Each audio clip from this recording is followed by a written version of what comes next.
All right. Hello, everybody. Welcome back to another episode of the Market Futures. It is Sunday, April 12th. We are officially live. And I just want to say I was right. I have been saying that the U.S. government should have sent me to negotiate this deal. For the past 2 weeks, I've been saying, you know what? There's someone in the country, natural-born citizen, was number 7 in the United States of America in 2016, number 3 in Europe, by the way. For debate and communication, maybe your boy could have figured out a deal. Unfortunately, the U.S. federal government did not choose me. They sent Vice President Vance. And unfortunately, the headline of the weekend is that the U.S. did not get a deal with Iran, and we are once again back in the choppiness of this stock market. There is so much to discuss and so much to analyze. We have an unbelievable amount of perspectives to go through tonight in terms of what's going to happen. Futures are likely going to be red. I mean, you're seeing futures right now that we are red. The overnight market's going to be opening in about 12 minutes, and we'll see. Now, I mean, I think a lot of people expected it to be like -3%, -4%. We are up 7% over the past. You would have been late to the negotiations. Yeah, that's probably true. We are up 7% from the lows of March 30th. So the idea of giving some of that back is not crazy. The reason for why we're giving it back is kind of crazy, aka we didn't get the deal. And that's why it's looking a little ugly. Oil is at 103. That's up about 7%. The Japanese bond yields, of course, why not? Highest since 1997 at 2.49%. Expectations for inflation are going to go through the roof because oil doesn't look like it's coming down anytime soon. We went from 117 to 92. We are now back at 103. Would not surprise me tomorrow if we gap up a little bit as well. 4.3 on the 10-year. I mean, it's ugly. It's ugly. I am very curious to see how the market opens and or at least how the overnight markets open. Obviously, futures are ugly, but 1%, 2% down, we kind of expected that. That's not the craziest reaction. I'm more curious when things actually open up and people see some of the red, if they end up buying the dip, or they say, you know what, I am out of this. I cannot handle the choppy waters of what's playing out. And then you have Trump, who made an announcement this morning. We're going to wait until the futures open, and then I will get through all of the different subsets of what happened in the past 24 hours because Trump has initiated a response to the Iranians not accepting our deal. There is a world in which the response kind of makes sense. There's also a world in which is like, okay, all right, we're getting to World War III. I guess it's not literally, but who knows at this point, because it is definitely accelerating the conflict, not de-escalating it. And so we're going to see. We're going to see how this ends up playing out, but we have a lot to talk about. Thank you, everybody, for being here. Hopefully everyone had a good weekend. I went home this weekend, and the best thing ever happened. My mom found this in my old room. It's the little things in life. When the portfolio goes down, it's the little things in life. Look at this. You know how much fun I've been having doing this whole weekend? I think this is going to continue to help me navigate the annoyingness of this market. Here was JD Vance. Let's get into what he said before we get into the overnight price action. This is what happened late last night. In fact, I was with my parents last night. We were just like chilling with my sister as well. All 4 of us just talking. And that's when the news broke. And immediately I ran to get my laptop because like that was like breaking news. And my dad and my mom were like, what's happening? What's happening? And I was like, they didn't take the deal. We couldn't get a deal done. And, you know, they're also invested in the market. So they immediately knew, yeah, this is not going to be this. So it was like all 4 of us realizing, yeah, we're going to lose some money come Sunday night because unfortunately we have not been able to get a deal. We've been at it now for 21 hours and we've had a number of substantive discussions with the Iranians. That's the good news. The bad news is that we have not reached an agreement. And I think that's bad news for Iran much more than it's bad news for the United States of America. So we go back to the United States having not come to an agreement. We've made very clear what our red lines are, what things we're willing to accommodate them on, and what things we're not willing to accommodate them on. And we've made that as clear as we possibly could. And they have chosen not to accept our terms. 21 hours of negotiating. I know a lot of people here aren't that surprised. I mean, quite frankly, I think most people aren't that surprised. I think there was some optimism on the idea that a deal would happen. Even Brad Gerstner on the All In podcast, and we'll take a look at it later, but they recorded the podcast on Thursday. It came out yesterday. And they said, look, ceasefire, potential deal, markets are going to rip. Like all of them were pretty freaking optimistic on this. Like, hey, we got a ceasefire, we got an off ramp, we're going to get a deal, we'll give up something, they give up something, and then boom, we move on to a bull market. And now everything they said is unfortunately irrelevant because we don't have a deal. And unless we get a deal, now there have been a lot of conversations about round 2 of deals talking, and after the futures open, we'll talk all about kind of what the reason is why the market's not down 5% here. The idea of the first offer is not the best offer, and they will be talking again. But unfortunately, the markets have to react to this, and the first reaction has to be down because there's just not a path right here, at least based on how the markets are seeing, for de-escalation. And until their path becomes more apparent, it looks like we're going red. Precisely what have they rejected here? Can you help us understand it a little bit?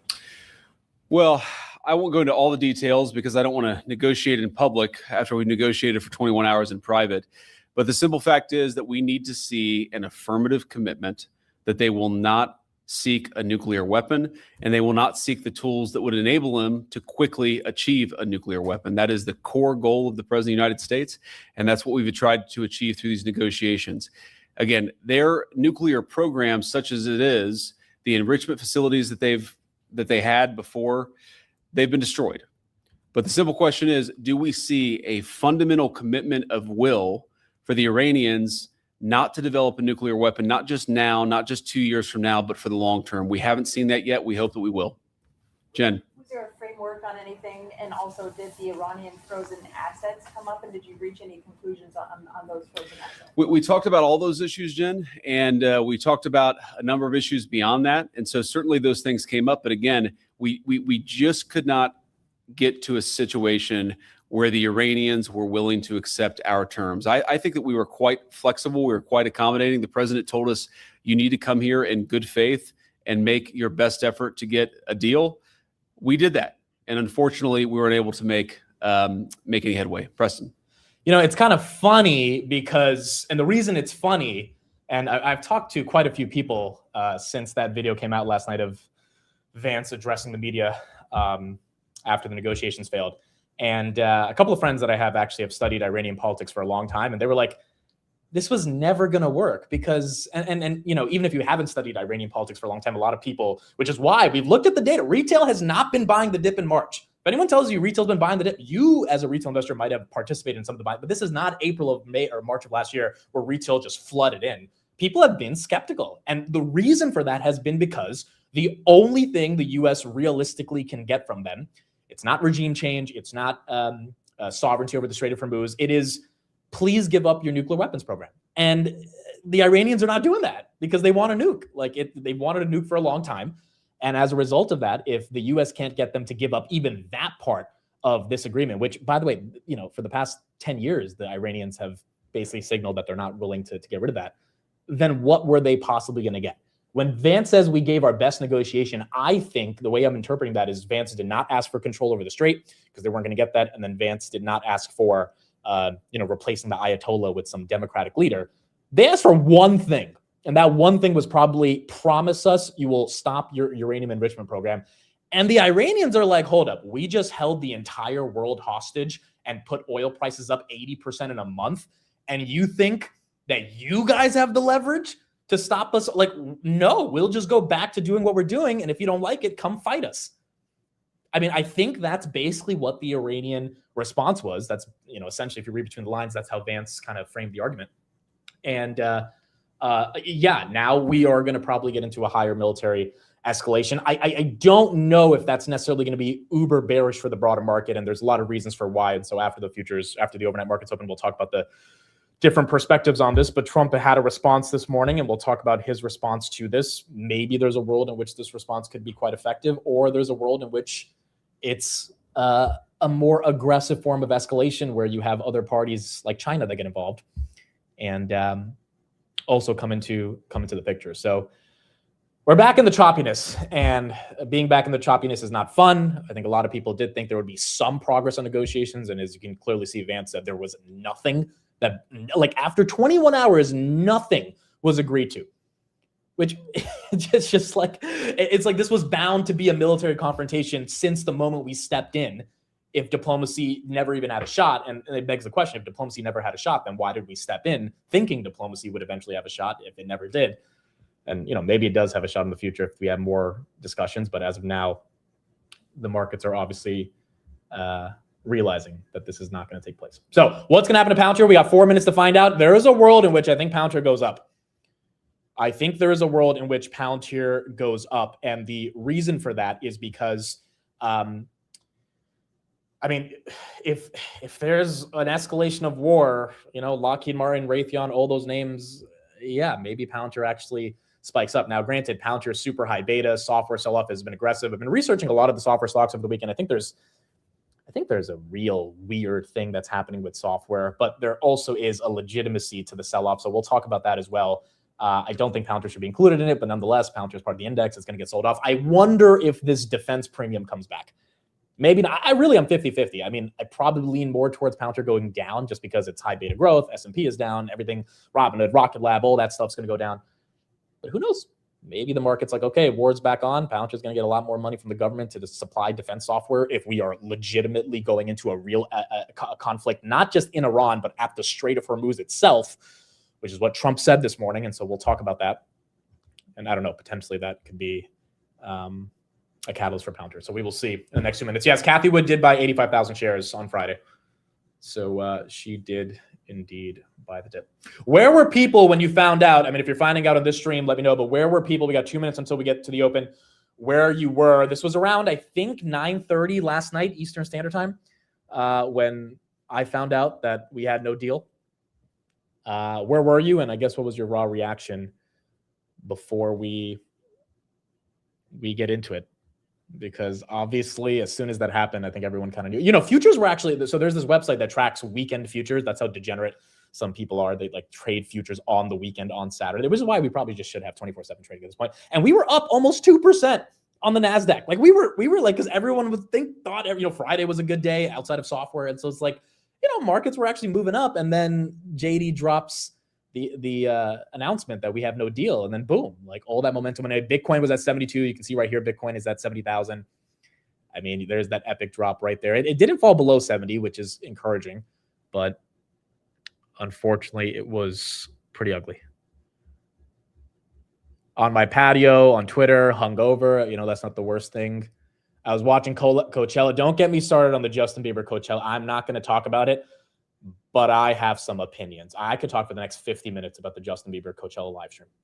I really could. I could talk as much as I have to say about this Iran stuff. I have an opinion on this Justin Bieber Coachella live stream. As a believer who is a fan of his music, I have some opinions, and I'm not going to say them here because that's not what people are for. But trust me, I have some freaking opinions on it.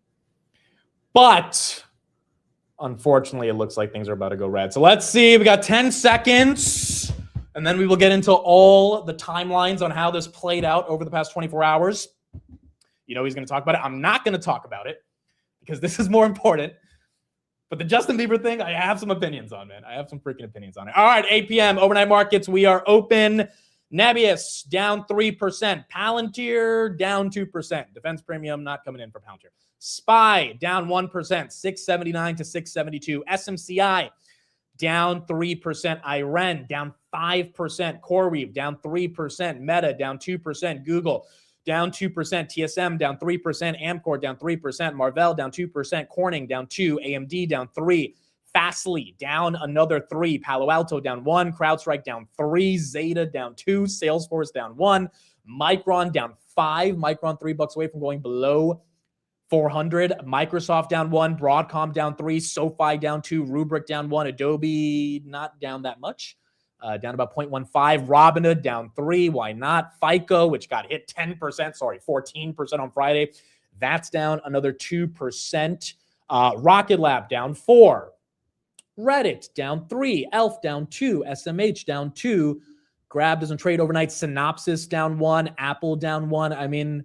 It's ugly. NVIDIA down 2%. It's obviously not like everything's down 7 to 8%, but everything absolutely is red except Costco, because when the apocalypse comes, we're going to have to buy Kirkland energy drinks. So that one's holding up. But Tesla right there down 1.2%. Look, it's nasty. It's not fun. Nebius actually down 4.3%, 138 right there. Everything algorithmically here is poised to get a drawdown. When you're seeing all these big tech names that ran up over the past week, some of these names were up 30%. they're going to give some of it back. So it's not that like crazy to see them giving back some of the gains. It's actually quite natural. It's the reason behind it which is scaring people if that continues to escalate even further. Palantir down 1.2. It was down a little bit worse than that. Credo's down 4. Astera down 4. VG, that doesn't show me on Webull anything. Let me check on Robinhood. The VIX is up about 5%. VG, VG is, where is VG? I'm trying to get it to load up. Robinhood's being slow, probably because everyone's checking to see how much money they lost. I don't see it because it's not loading. If anyone has the quote, let me know, but it's not loading on my end. It's probably going to take a second. IGV, that's down 1.35. Let's see if there's any level of capitulation tonight. I mean, there's not enough volume for it to make sense. I think going into the pre-markets around 7 a.m. we'll have a better understanding. VG's up 9%, 14. VG's up 9%. Yeah, there you go. But at least we're seeing the extent of the red right here. Yeah, VG up 8%, 9%. You're right. I mean, there you go. VG and Next are obviously catching the bid as oil prices, natural gas prices might continue to skyrocket. ELF right there, that's up 1.2 or down 1.25. Where's the Max 7 in general? Microsoft down 1, Apple down 1, Meta down 2, Google down 2, Amazon down 2, Nvidia down 3, and then Tesla down 2. Again, a lot of these names outside of Microsoft in the Max 7 and Tesla did have a bit of a run over the past week, like a Meta from 570 to 630, or sorry, Meta was 520 to 630, Google 270 to 320. So, I mean, they're giving some of that back. Obviously, the software names are the ones that are the ugliest, and it doesn't look like there's a bottom anytime soon. Claude came out with another product, by the way, today that we'll talk about. It's not really going to affect it could affect the legacy SaaS companies, but it's more so taking an aim at the new startups that are building on top of Claude. There's one startup in particular, Lovable, that I think some people know about, kind of a vibe coding app platform that Claude basically is going after with their new product today. So the Claude apocalypse on these startups, we'll talk about it more, continues to be ugly. Twilio's down 2%. CrowdStrike's down 1.69. Nikkei Japan is down 1%. So we're seeing some pain right there. Again, all the software names, Adobe, ServiceNow, MongoDB, Tesla, Salesforce, Snowflake, Datadog, all down about 2 to 3%. Where is Chevron? That should be up. It was down 5% last week. It is now up 3.5, back to, or at least close to all-time highs. Same thing with Exxon. That's up 4%. Kospi, South Korea, that's down 2%. So you're seeing the Asian names go down. Yeah, Claude Oil eventually will be coming out soon to put Chevron out of business. I mean, why not at this point? And then Nvidia down 2%. The fact that Costco's getting even the slightest of a bid overnight is the market literally just laughing at us. This thing that trades at an aggressive price to earnings ahead, double Nvidia's, is actually catching a bid right here against tech. By the way, earnings start this week. For those that forgot, we had a little bit of a break, but tomorrow we get Goldman Sachs. Tuesday we get JP Morgan, J&J, BlackRock, Citi, Wells Fargo. Wednesday we get Bank of America, ASML, Morgan Stanley, PNC, and then Thursday we get Netflix. So we are back to starting earnings. If you thought we had a break, kind of lasted for a couple of days, and now we are back. Netflix right there down about 0.73%. So this week will be a big week for earnings as well. We will keep discussing it as we get through the rest of the day. Claude Kirkland, yeah, exactly. At this point, that's what we're going to see. Yes, bank guidance will be important. We're going to have a lot to preview this week.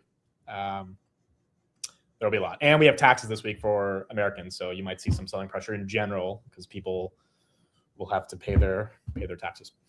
Okay, so let's get through the timeline of what happened this weekend. It was a relatively eventful weekend. I think all of us wanted a different outcome. We did not get that outcome, unfortunately. We got an outcome that is a no deal, but there's lots to break down in the context of this deal, and then we'll get into the sectors and stocks. So there's a couple stocks I looked at over the weekend, trying to get back into more aggressive deep dives. There's some names in the software sector that I just think are a bit sold off for no reason, especially because their business is not even fundamentally rooted in software. Oracle right there down 1.4%. Oracle is one of them. The other one I've been looking at, I have no position in this, just barely started due diligence.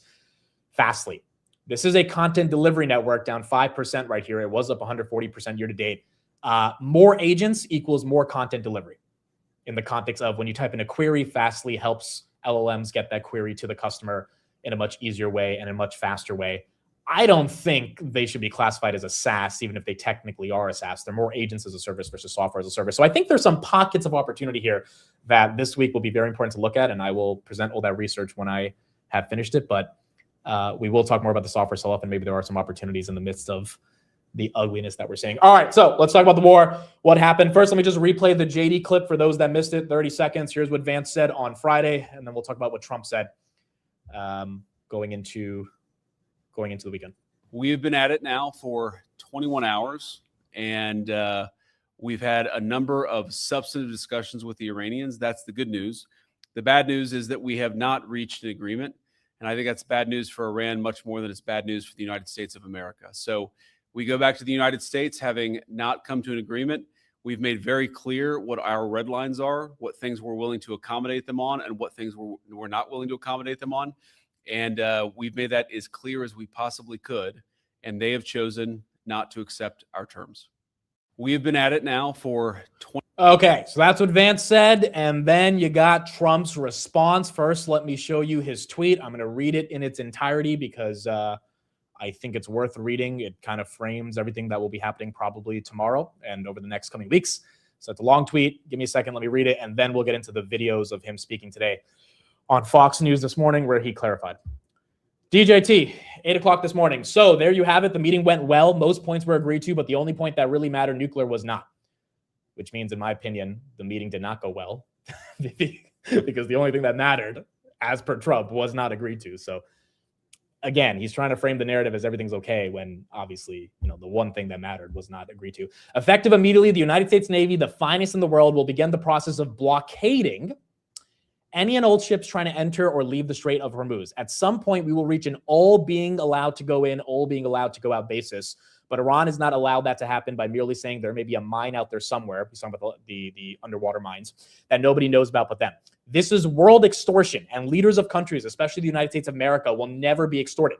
I have also instructed our Navy to seek and interdict every vessel in international waters that has paid a toll to Iran.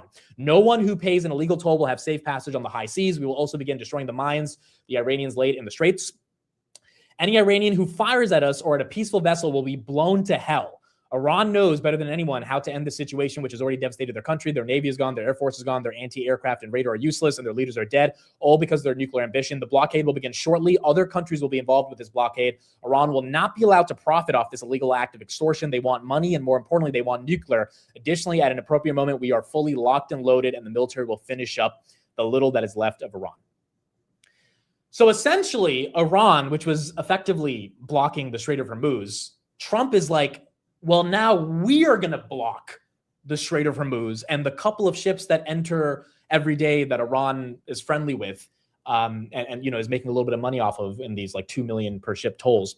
That's not going to happen anymore because the U.S. Navy and warships are going to, from my understanding, like push out the Iranian warships and essentially be the new block, or they're going to once you pass the Strait of Hormuz, there's going to be another blockade which will have U.S. Navy ships effectively rendering any ships that do get through the Strait of Hormuz useless because they will not be able to pass the U.S. blockade. The whole idea here is to put pressure on Iran and kind of like artificially create our own blockade on this that stops the Iranians from letting any ships go through, which stops any level of income or money they get. And, if Iran wants to escalate the confrontation by, attacking any U.S. ships, obviously Trump is basically baiting them here to shoot first, because he knows that if they shoot first, then he will have a better shot at justifying attacking them back. And it looks like that is the route that the U.S. is starting to go. So Trump was live. Here's what he had to say about it to explain what he's doing. I'm going to let a couple of these clips play, and then we'll kind of analyze it here on the back end. So tell us what you're trying to accomplish with this blockade, sir. All out. Yep. It's called all in and all out. There'll be a time when we'll have them all come in and all come out, but it won't be a percentage. It won't be a friend of yours, like a country that's your ally or a country that's your friend. It's all or nothing. And that won't be in too long a distance. No, we're just bringing the ships up. We got a lot of ships, so we're bringing them up. We think that numerous countries are going to be helping us with this also, but we're putting on a complete blockade. We're not going to let Iran make money on selling oil to people that they like and not people that they don't like or whatever it is. It's going to be all or none, and that's the way it is. And it'll be, you saw what we did with Venezuela. It'll be something very similar to that, but at a higher level. Doing well at all. They're getting killed. I could take out Iran in one day. I could take down in 1 hour. I could have their entire energy, everything, every one of their plants, their electric generating plants, which is a big deal. And I hate to do it because if I do it, it takes you 10 years to rebuild. They'll never be able to rebuild it. And the other thing you take out are the bridges. I took out one just to show them because they went public with a statement that wasn't true. They admitted it. I say, I'm going to take out a bridge. And I took out a bridge. And that was the end of that. Now they've been really behaving quite well. But in 1/2 of a day, they wouldn't have one bridge standing. They wouldn't have one electric generating plant standing. And they're back in the Stone Ages. I'd rather not do that. But I do believe they're going to come to the table on this because nobody can be so stupid as to say that we want to have nuclear weapons and they have no cards. They have no cards whatsoever. So Obviously, the major implication here is China, which is friendly with Iran, has been able to get ships through. Now, technically, I mean, if the U.S. is serious and Germany and France come help them, Trump is, basically saying that NATO countries will help them create this blockade. Is there going to be a straight up conflict between a Chinese vessel, it not getting through an Iranian blockade because the Iranians would let them, but now getting through a U.S. blockade?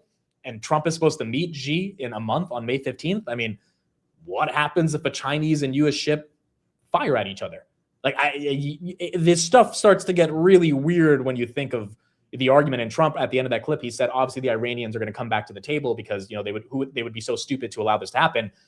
But what if the Iranians are like, bro, we have nothing to lose. And if you want to fight with China, go ahead, fight with China. But, yeah, you might be able to beat us.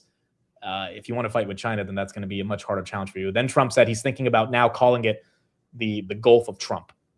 I was thinking about calling it the Gulf of Trump, and I decided not to do it. I think maybe it was a wise. I think that one maybe wouldn't have worked out. I'm not so sure. You'll have to tell me. But I was thinking about it's going to be called the Gulf of Trump.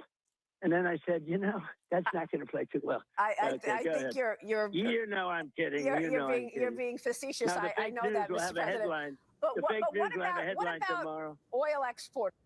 Then Trump talks about the stock market.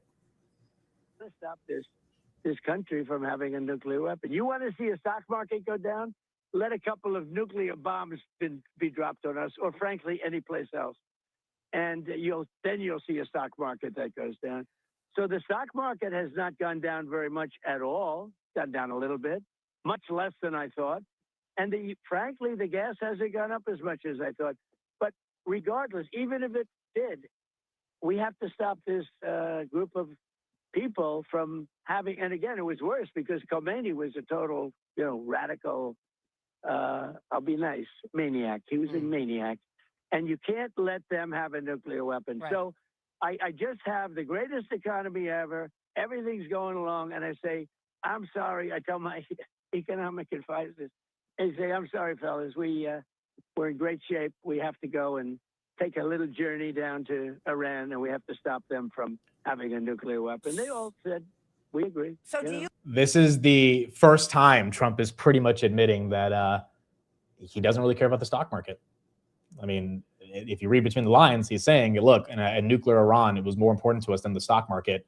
And if you really want to see the stock market go down, then imagine Iran throws a nuke at us. And painting that alternative counterfactual as the basis for why Americans should be comfortable with the drop we've seen in the stock market year to date so far is basically him saying, I mean, don't expect me to care more about the stock market. Now, maybe he's lying because we know Trump at the end of the day loves the stock market. And if we were to fall 20%, I wonder what would happen. But that's his claim. And then not only does he say, I don't really care about the stock market, he also says, I don't really care about oil prices when asked about it. Is That's this all going to be enough? The blockade in the Strait, the opening up capacity in the United Think States so. is this going to be enough to lower the price of oil and gas, sir? Well, it's going to be eventually. It's going to be lower. No, it might not happen initially, but it's going to go down. When this is all over, look, the stock market, the Dow hit 50,000. It was supposed to be in 4 or 5 years. They said it won't happen during his term, but it'll be maybe 4 or 5 years. It hit 50,000 in my first year. You know it better than anybody. You cover it better than anybody. The S&P hit 7,000 in my first year. Before my first year, you know that. And I said to myself, "Oh, here we go. I got to stop this country from having a nuclear weapon." You want to see a stock market go down? Let a couple of nuclear bombs be dropped on us, or frankly, any place else. So when asked about, do you think oil prices will go down, Trump says, not initially, but eventually, making the argument, essentially, this is not going to be 4 to 6 weeks anymore. 4 to 6 weeks is done with, folks. Unless we get a new negotiation within the next 7 days or 8 days, I think we have until that 6-week deadline that Trump initially outlined back in early March. If not, then it's over. Then this is going to be a conflict that is going to last for a bit longer. So let's talk about kind of what he's saying and sort of, how to make sense of the arguments that he's putting out. So number one, he says basically he doesn't care that much about short-term oil prices. He definitely doesn't care that much about short-term stock market prices. He cares about Iran not getting a nuclear weapon. NVIDIA right there down 2%. The whole point of the negotiations, in my opinion, and I think from a lot of other people, was we will give you sanctions relief. We will probably allow those sanctions to pay for all the damages we did, yada, yada. You guys just have to give up your nuclear weapons or your nuclear ambition so that we can present this entire war as a victory to the American people, and we can move on from this and then get back into the sort of midterm campaign that Trump has been on. Oil would have gone down, markets would have gone up, right? Like that's kind of the trajectory I think a lot of people saw. That's probably what Trump thought would happen. That's not happening because the Iranians feel like they have more leverage and they are not willing to give up that leverage. So the question then becomes, and based on the clips I just played on Trump, he's obviously pretty upset about this. Crude, by the way, 105 that we're seeing right now in the futures. And I think at this point, he feels he has no choice but to have a much broader military confrontation. I think there's two ways to analyze this. Number one, is Trump again being hyperbolic and making sort of egregious claims about we're going to have a blockade and no ship's going to be able to pass through and we're going to have NATO countries join us. And if anyone shoots at us, you're going to be blown to hell, yada, yada, in order to try to compel the Iranians once again to come to the negotiating table. The Wall Street Journal did do some reporting this weekend saying that this is only round two of this is only round one of the talks. And this was the Iranian ambassador. This was one of the quotes that he had after JD Vance. He said the Islamabad talks laid the foundation for a diplomatic process that, if trust and will are strengthened, it can create a sustainable framework for all the interests of all parties. So you've got a rather, sober attitude by the Iranian ambassador saying, hey, it's the first set of negotiations. It wasn't the best, but it has laid a framework to make this actually possible. Iran also said they won't allow the U.S. blockade of the Strait in that same statement by the Iranian ambassador. I don't know if that is possible. I don't know if that means they're definitely going to get into a military conflict. But the one sort of optimistic case around this is Trump is once again making these crazy, crazy statements, threatening these crazy things like blockades, and it might not actually happen. It might be a way to get them to talk and to potentially, have a round two of negotiations. I mean, it would be hilarious at 7 a.m. tomorrow if Trump's like, we are going to have the second round of negotiations in Geneva because we've agreed to certain terms, and then futures just rip because they're like, oh, the first round wasn't the best, the second term will be better, yada, yada, and we keep going from there. That's the more optimistic perspective on this. The pessimistic perspective on this is that we are going to attack. Wall Street Journal today, Trump is weighing limited military strikes on Iran after peace negotiations recently collapsed. The move sets off a high-stakes war of attrition that will test who has the higher threshold for pain. And you have multiple other news outlets reporting that basically the reason we started bringing our ships to Iran, remember we had all those headlines last week of having ships come towards Iran, even during the negotiations, was based on this reason that, quietly in the administration, you had a lot of people thinking that there was no way that this was going to play out. And these are some of the memes that have been going viral over the weekend on how people think the blocking of the Strait of Hormuz is playing out. The other crazy thing about this is it's almost like Trump knew that there would not be any meaningful net levels of negotiation, because the moment where JD is going live announcing that no deal has been reached, that this guy is getting. And it makes you wonder, is there an attitude that is shifting with the general public? And the people who go to UFC are generally more right-leaning, MAGA base, and that coalition has started to have fractures in it. And it begs the question, what's going to happen during the midterms, which at this point, Polymarket saying the Democrats are going to sweep, 60% chances. Is that going to happen? Time will tell. But the more this war continues without enough justifications, obviously the market is going to be confused. And then Trump gave you some comments today about the 50% tariffs he's imposing on any country that supplies Iran with arms. So Trump said the comment about 50% tariffs on nations supplying arms to Iran includes China. The price of oil and gas could be lower before the midterm elections, or maybe a little higher. The stock market hasn't always gone down, and the U.S. could hit Iran's desalinization and power plants as a more aggressive way to get people to think how people are potentially going to react to the different civilian infrastructure that Trump could be attacking as well. The big thing here was saying that he is including China if they were to be found out to supply arms, which they are. To the Iranians, obviously Russia as well. But the problem is, these threats, once again, are not seeming like they make sense. You're like, okay, we're going to threaten the Russians because they're supplying intelligence and arms to the Iranians, but we're unsanctioning their oil because we need their oil so that we can get cost. The whole thing is a mess when you look at it from an economic perspective, because it's like the threat of tariffing a Russia or a China, if they're going to be supplying Iran, is muted when we have to buy the oil from them, or we have to at least allow them to sell oil. I mean, we even sanctioned Iranian oil 2 weeks ago to allow more supply of oil going in. And the Iranians are obviously very happy about that because they're able to make more money on it. And it potentially could stabilize oil prices, but obviously the perception of the market is that oil prices are not easily going to be stable. Bitcoin right there, 70.8. VG is up 10%. Nvidia down 2. The S&P 500 is down 1% at the moment. So the question for everybody, there's a bull and a bear case. The bull case is Trump is being hyperbolic about this. There's not actually going to be a Navy blockade, which, I'm really curious to see tomorrow morning if U.S. warships, along with our NATO allies, or maybe on Tuesday, maybe it takes a couple days to make it happen, actually set up a blockade on the Strait of Hormuz, or before you get to the Strait, or after you get to the Strait, right? The point is it's going to be consistent with the current blockade that already exists. Because if they don't do that, and the Iranians call their bluff, which I think at this point, I don't know, my gut tells me Trump is not bluffing here, because if negotiations aren't working, then, you kind of have to go through with this plan at some point, or you just leave and then the Iranians open up. But the problem is, if he leaves, then he has to come back to the United States, American public and say, we didn't get anything. Or how do you frame the narrative if you don't get them to agree, even symbolically, on getting rid of their nukes? So the idea that we have a blockade and have a higher military confrontation, that's obviously the bear case. The bull case is he's being hyperbolic about that, and that's not what's going to happen. And there will be a second round of negotiations that end up playing out soon. I'll put the poll in the chat for what people are thinking right here. I don't know how the market's going to interpret it, man. The markets have been weird over the past couple of weeks. Moments where you thought they would go red, after the ceasefire talks, because we got the headlines of Israel and Lebanon. By the way, the Israel-Lebanon thing is not getting any better. You got new headlines this literally right before I went live of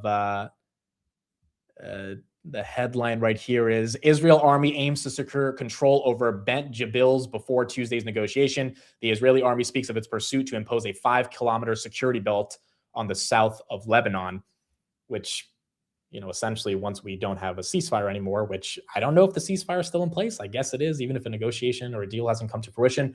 But now the Iranians, or the Israelis, probably feel a bit more empowered to continue their bombing campaign on Lebanon if there was no deal, which is just further escalation. And by the way, if Iran once again thinks that Lebanon's part of the ceasefire and the Israelis don't think they are, then what does Iran get to do? Even if they can't attack against Israel or the United States, they attack Kuwait or Qatar or Saudi Arabia, which once again hurts the oil refineries that already have been decimated to the point where there's going to be impact for years, not months or days, but years, in order to get oil supply back to where it was pre the start of this war. So it is confusing to say the least, but unfortunately it feels like this is the new reality that we live in. So let's do the poll right here. Do you think Trump will put on the blockade? And if it is put on, then I guess we're in a new era of military conflict. If it's not, then maybe it was an empty threat. But I wonder how much of a chance that there will be for an empty threat. Dieter, thanks for the $50 super chat. Deeply appreciated. I guess we'll know by the morning. Thanks for having a great conversation. Yeah, I mean, if Trump said Trump said in a few days, I think was the exact quote on his tweet about a temporary blockade. Here were the actual details. So maybe we don't know by tomorrow, but maybe he issues an update and we'll know by like Tuesday or Wednesday. Trump could resume a full-fledged bombing campaign, though officials said that was less likely. This is from the Wall Street Journal. Trump could also seek a temporary blockade while he pressures allies to take responsibility for a prolonged military escort through the Strait of Hormuz. Trump remains open to a diplomatic solution, aides said, even as he promised a blockade and threatened again to target Iranian's infrastructure. That is the most important part of the Wall Street Journal article, because once again, I don't think Trump actually wants to do this. I think he wants a deal so that the stock market could go up and oil could go down, but the Iranians aren't budging. I mean, they've waited years for this conflict to finally happen. They're not going to give up and say, yeah, we'll get rid of our nukes. Like, they're not going to do that. And because they're not going to do that, and now it's proven that they're not going to do that, we're seeing the ramifications of that on the stock market. Trump said, I would hate to do it, but it's their water, their desalination plants, their electric generating plants, which are very easy to hit. We already were ready to strike a couple of weeks ago before we got the ceasefire. So it's not an empty threat from the perspective of their capacity to do it. It's a question of, will Trump actually do it? Because that would hurt civilians, and that would also lead to a lot of potentially civilian casualties, which would not be the best thing in the world.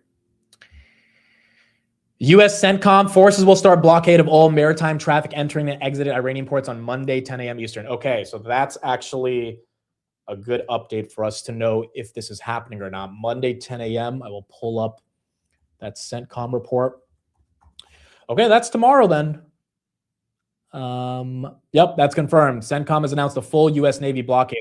So right there, U.S. CENTCOM central forces will begin implementing a blockade of all maritime traffic by Monday, 10 a.m. Eastern. The blockade will be enforced impartially against vessels of all nations entering or departing Iranian ports and coastal areas, including all Iranian ports on the Arabian Gulf and Gulf of Oman. CENTCOM forces will not impede freedom of navigation for vessels transiting the Strait of Hormuz to and from non-Iranian ports. Additional information will be provided for commercial mariners through a formal notice prior to the start of the blockade.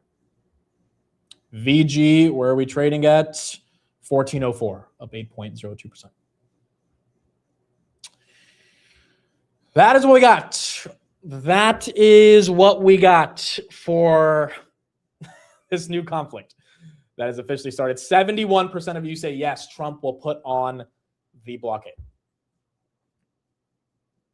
And they still have to remove their the mines. Yeah, I mean, Trump did say this morning on that Fox News interview that they were trying to remove the mines at the moment. I will say, and a lot of people have already said it right here in the chat, but people expected the market to get hit a lot harder than what it's getting hit right now. It's almost like, once again, the market, I mean, look, we had a 9% rally. We're down 1%. Like, you can't tell me that's that aggressive. Maybe tomorrow when, markets actually open, we're going to see a lot more pain. But if we fell 1% for whatever reason after a 9% rally, I don't think anyone would be that questioning of it. So in some respect, it's almost like the market's calling BS again and thinking that this is not. I mean, look at Bitcoin, just hit 71 again. This is your big risk on asset. It should be going down to the 50s, right? If this is the start of World War III, gold's down 2%, silver's down 3%, not that crazy either. Is there a world in which the taco is priced in? Again, if we do get another version of that. They're allowing passage for non-Iranians. That's good. No, yeah. I mean, I think we're going to get a press conference tomorrow where they actually explain what's going to happen, because right now it's still confusing, because I don't think they can blockade every single non-Iranian commercial vessel that's going through. That's probably also counterproductive to some of the goals they have. But I think Hegseth or Trump or Rubio is going to be live tomorrow explaining exactly all the implications of the blockade and why they're doing it. And the problem is, if they have a blockade and Iran has a blockade and no one budges, Iran's like, okay, cool, you can have a blockade, who cares? And the U.S. is like, well, this is supposed to make you guys budge, and the Iranians don't budge. It's almost a question of okay, so what's going to make them budge? Unless you legit start bombing civilian infrastructure and really start causing havoc. And that's something that I still personally believe Trump really doesn't want to do, because then, you talk about admitting it's a war, it full on becomes a war. But in this case, if no one moves up, maybe that's what ends up happening. which would not be the good thing for the markets, but obviously not be a good thing for humanity as well. So it's ugly. It is ugly, and I guess we're going to see they couldn't have waited until after tax season. Unfortunately, they did not wait until after tax season. Ronnie, thanks for the super chat. What do you think about the Invest with Uncle Palantir versus Anthropic article? I did not read that article. However, yes, if the claim is Anthropic can take away small business or small business enterprises from Palantir, whether or not they can do that, I don't fully know. Could they do that theoretically? Of course, because Anthropic's taking away business from everybody. Palantir right there down about 0.43%, 127. It was down a little bit worse when we had the overnight market open. But it doesn't matter if they can or they can't. It's the perception of the market feeling that Anthropic is going to cook all these legacy software companies. Again, I have a different perspective on how I think of Palantir, given their growth rates, given how much I've studied the company. I also think Oracle being sold off is kind of stupid. The cybersecurity names being sold off are stupid. But nonetheless, if the market perception is Claude is going to destroy every software company on the planet, and the future discounted cash flows on those growth rates have to continue to be discounted, then you get a higher discount rate and Palantir's valuation goes down. But the same thing for Salesforce, Adobe, ServiceNow. I don't think these companies deserve to be down another 30 or 40%. I feel like the worst of it has been priced in to an extent. I don't know if that means they've bottomed, but obviously if sentiment is still bad, and when you get stuff like this, which we got this morning, another leak from Anthropic, which they've essentially created a Lovable-like feature. Lovable is a startup that's doing 200 million in ARR, one of the fastest growing AI startups, which essentially lets you vibe code and help and like creates sort of more guardrails and security and frameworks for you to effectively vibe code and build applications. Claude's essentially building something that does that. And people found those leaks this morning, which is going after Lovable. Guess what Lovable uses? Anthropic. So it's like, now if you're Lovable or if you're a Cursor or you're a Windsurf and you're using these models and you're paying them lots of money in these API calls and they're essentially replicating your business model, effectively proving you have no moat. I mean, that's how Anthropic is growing $10, $15 billion a month of revenue. They're just going after all these different sectors of the market and taking market share, which is not necessarily net intrinsically bearish for a Salesforce, because Salesforce is still going to grow. But the future growth of Salesforce, it has to be discounted if the market thinks Anthropic is going to end up doing that at scale, and will continue to do that. And that's why I think the software names are unnecessarily getting hit, but at the same time, there is a reason why the market's upset about it. IGV down 1.38%. Again, right here in the overnight sessions. So what are people thinking? More bullish or bearish? More bullish or bearish? I mean, again, overnight it's ugly, but it's not the ugliest. It's annoying, but we also did have the best stretch since October 2025 that ended on Monday, or ended on Friday. And if we end up going red tomorrow, then that will officially have ended on Friday. But I mean, it's not sort of, is it setting up for Black Monday, I guess is the question. And I don't know. So far, markets, at least in the overnights, are not necessarily showing that. Houthis announced they're also planning to close the Bab el-Man Strait and the Red Sea to shipping. It's about to get ugly, folks. Yes, and we talked about that last week. If that continues, which at this point, if the U.S. is creating a blockade, I don't know why the Houthis wouldn't potentially do that. Then it's just not fun. You've had some more memes go viral over the weekend. The Don Zhu meme, break an enemy blockade by blockading their blockade. maybe it's crazy enough to work, but you do have a lot of people that are a bit more skeptical on how this is going to end up playing out. You had one of our representatives this morning on Face the Nation. Here's what he had to say as well. Did they mine the Strait of Hormuz? Because in that tweet today, the president also said they might not have. Well, I think, because he said no. I think you'll have to ask the president. But it's his that's tweet. The point that Congress has not been briefed on that. As a member on oversight and armed services, do you feel like this has actually been adequately explained to you? Because the American public does not. The president just tweeted this morning, so you'll have to ask the president. We would love to ask the president or the Secretary of State or the Secretary of Defense. By the way, I mean, you can hate legacy media all you want, but the argument that the American people don't effectively understand how or why this happened over the past month, I don't think there's a debate about that. I really don't. as an American civilian who is very, very entrenched in the news every day, every single syllable of what comes out from Trump or the Iranians, I see it, I report it. I still don't fully understand why we've done this. And part of the reason for that is because at first it was about regime change, and anyone who says it wasn't, just watch the video from March 4th. It absolutely was about regime change. And then it shifted to nuclear weapons. And the question is, where's the evidence that they're getting ready to develop a nuke? Or where's the evidence for how we interpret the nuclear threat? Like, there's just not enough analysis on, I think, what at least the American people have been told outside of, reporting from other media outlets. The other thing that happened over Friday was you had a variety of articles come out say that, the cabinet just didn't agree with this. Bibi went into the White House February 11th. That was the first of his many meetings until March 4th, and he pitched the idea. Trump listened to the idea. The articles have said that Bibi has pitched this idea for the past 10 years, and every U.S. president has kind of, including Trump 1.0, disagreed with this actually happening. And this time, Trump was convinced. Now, whether you agree with this perspective or not, it is one perspective that's out there. Here's a video on it from the New York Times. If you hate the New York Times, you hate the New York Times. It is what it is. There are probably other perspectives that disagree with this, but I think it's important to consume a variety of perspectives. This is somewhat reporting that we've seen because we're not getting enough intrinsic levels of sources from the White House themselves explaining why this happened. At least I haven't seen it. If someone has a quote from Trump or Hegseth or Rubio on why we did this, I would love to know. But this is some reporting on how Trump ended up choosing this. And, this is why I think more American people are questioning how this ended up playing out. All the people on Trump's team, Donald Trump was the most hawkish when it came to Iran. He decided to go to war on a gut feeling, period, full stop. We did extensive interviews to find out how he made that decision.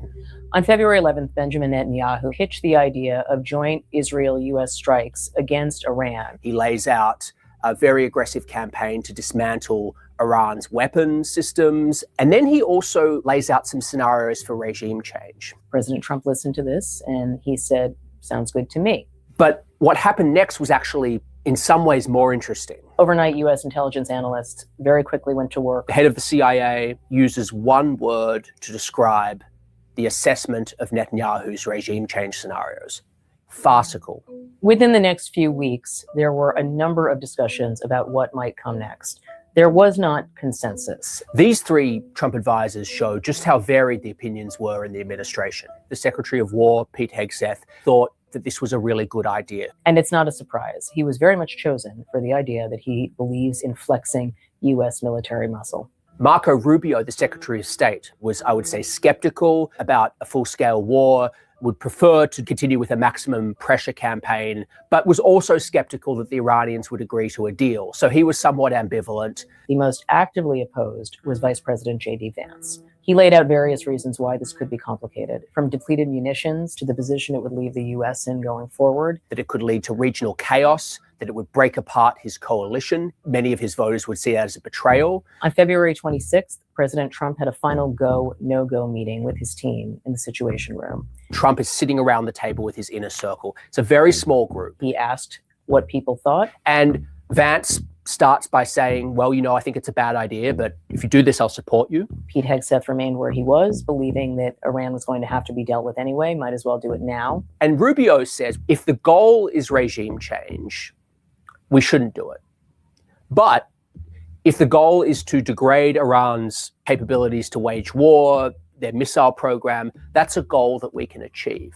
At the end, when President Trump wanted to go forward, almost everyone deferred to the president's gut instincts. They've watched him survive being indicted, being convicted, being shot. They had seen him beat the odds so many times that it affects how they look at things and what might be doable. And at 3:38 p.m. the next day, Donald Trump ordered the start of the Iran war. Now, look, either you agree with that perspective on how it played out or you disagree. I mean, there are multiple perspectives. That's why we have free speech in this country, and you have different people able to report different things. But part of the reason why I think some of that reporting is relatively accurate is because Trump himself has said that J.D. Vance did not want to go to war, right? He said it he also said this about dissent in a passive-aggressive way in the cabinet meetings. We watched those live a couple of weeks ago. And so, Trump made a joke out of it, but there's always a little bit of truth in joke, right? There has to be some truth in jokes, and at least to make the jokes actually accurate. And there is a world in which JD didn't want this to happen, or Rubio. I mean, clearly, from a regime change perspective, Rubio was on record over the past 15 years talking about Iran. Rubio is a hawk against Iran, but he also knows it's unpractical to get into regime change. But when it comes to nuclear weapons, that's where it's much more serious. So if the goal of this was to get rid of their nukes, and that's the sort of way the administration is communicating this, then the question is going to be for the American people, is that enough to tolerate higher gas prices, lower stock prices, and just general more Middle Eastern instability? Or was that ultimately a failed attempt at justifying why we ended up doing this? One of Trump's former defense advisors, John Bolton, actually came out and said a blockade might end up making sense to find a way to resolve the situation. I come from the perspective that the only way to get true peace and security in the Middle East is to have regime change in Iran. You can negotiate all you want with these people. It's not going to change anything. And I think the failure of the Islamabad negotiations just makes the point as clearly as one can. I think the ceasefire was a mistake, but just dealing with where we are right now, part of the problem here was caused by Donald Trump a few weeks ago lifting American sanctions on the shipment of Iranian oil. And I think he was motivated by fear of rising international oil prices, and he thought a few tankers might get the price down. I don't think that's correct. I think it was insignificant. But what he was doing was allowing Iran to ship oil, not the Gulf Arabs, but Iran, presumably to get paid to gain resources to use in their military to kill Americans, financing the war against us. That never made any sense, and he should reimpose the sanctions. I think that may be. I haven't seen these tweets, but I think that may be what he's doing. And a blockade makes sense. You don't have to attack Karg Island. I don't think that was ever realistic. The point is, if no Gulf Arab oil gets out, no Iranian oil gets out. Let's see how they feel about that in Tehran. The ironic thing about this is Bolton is a super hawk on Iran. And if you cover Trump 1.0, he actually did want to bomb Iran. And then him and Trump had a falling out, and they ended up hating each other. But you got Bolton even saying that some of the moves that have been done in regards to sanction relief don't really make sense, although he is agreeing with the idea of a blockade as an effective mechanism, which is why there's a bull in the bear case to the blockade. I don't think it's completely crazy, but I also don't know if it's going to be enough to get the Iranians to capitulate and basically say, all right, let's get back to the negotiating table. Maybe it is, though. I mean, maybe it is the kind of core type of pressure without actually, as Bolton says, bombing Karg Island that we need, as the S&P right here is down about 0.93 to get a second round of negotiations to play out, which I think would be the best case scenario. The worst case scenario is, more parties get involved with the war, and the war continues to get aggressive. So that's what's happened over the past 24 hours. And I guess the markets are going to have to figure out exactly how to make sense of this, or how this ends up working. Who is really in charge of Iran or has the authority to negotiate? I'm still not exactly sure who we negotiated with. I mean, I believe it was the president and a few speakers of the parliament that ended up negotiating with Vance, which I guess, but by the way, I think they were legit negotiators because the Ayatollah signed off on the ceasefire. So the Iranian government that's in place, and then the parliament, and then you had the sort of supreme leader, all three of them signed off on the ceasefire before negotiations started. So it's not like the Iranians weren't happy to at least have a ceasefire to begin negotiations. It's just the negotiations at this point, based on what we're seeing, didn't end up working out. And now we've got the markets wondering exactly what to do with this situation. S&P again down 1%. Put in the chat what people think happens tomorrow on the broader index. Do we have a 2-3% red day? I feel like you would see it a little bit more in the futures, and you're not necessarily seeing that right now. By the way, the reason why this all sucks and why it's happening right now is because we're just getting into earnings. And I think Q1 was pretty good. Maybe you had some companies that got hit by the higher oil prices. Obviously, the airlines, which the airline fares are crazy. Maybe just look at the tickets from here to across the country, or from here to across the world. It's ramping up 20-30%, which is very annoying. But United Airlines down another 3%. United, the airlines, the cruise lines, those are the ones that got hit the hardest in March, and their earnings and their guidance will probably suffer a bit. Even though Delta really didn't have the worst earnings. Delta right there down about 2%. But NVIDIA, AMD, they're not, this conflict is not going to hurt their earnings. I don't think it is.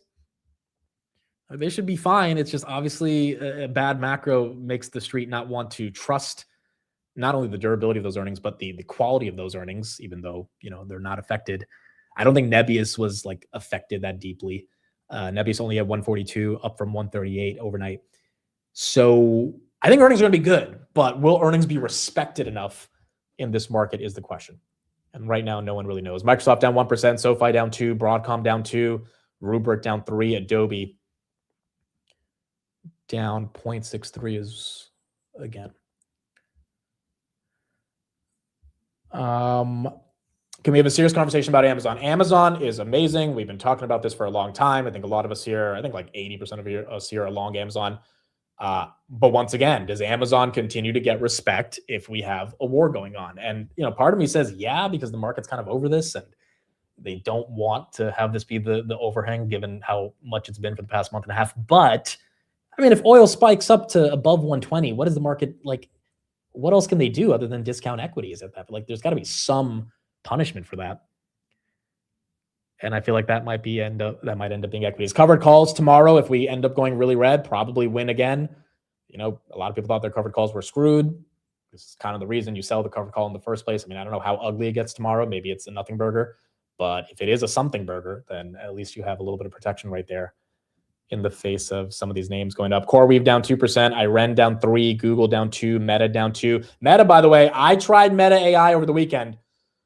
Let me know let's get into some more of these AI tech headlines, and then we'll end it out today. But those are the main updates on the war. Let me know if you've downloaded Meta AI. It's number 2 on the App Store. It's good, folks. It's freaking good. It is faster than ChatGPT, Gemini, Claude, and Grok. Like materially faster. And for me, one of the things I hate about ChatGPT is that it's slow. Like you'll ask it a question, it's slow. But it's the best version of the response compared to Claude and Grok, so I still use it. This Meta shit was fast, and I was like, hold on there. I don't know what they did to this model, but they made it fast. I can't remember my Instagram password, so I gave up. That's a fair point to not download it. But as a result of it being fast, that's something already that I think a lot of people care about, and maybe that's where the market starts to see Meta as more of an AI play, which is going to be very important because if Meta continues to be seen in that way, not just an advertising play, then maybe that's where it gets then multiple going into earnings. Grok is the fastest for me. AMD powered, that is fair. You've got some AMD right there as well. I sold Palantir covered calls on Monday for 170. Looking good. Yeah, 170. I think you'll be okay. 127.50. Palantir again. We had that Trump tweet on Friday. It's almost like Trump was warning us on Friday because he knew the war probably wasn't going to come to an end or negotiations weren't going to go well.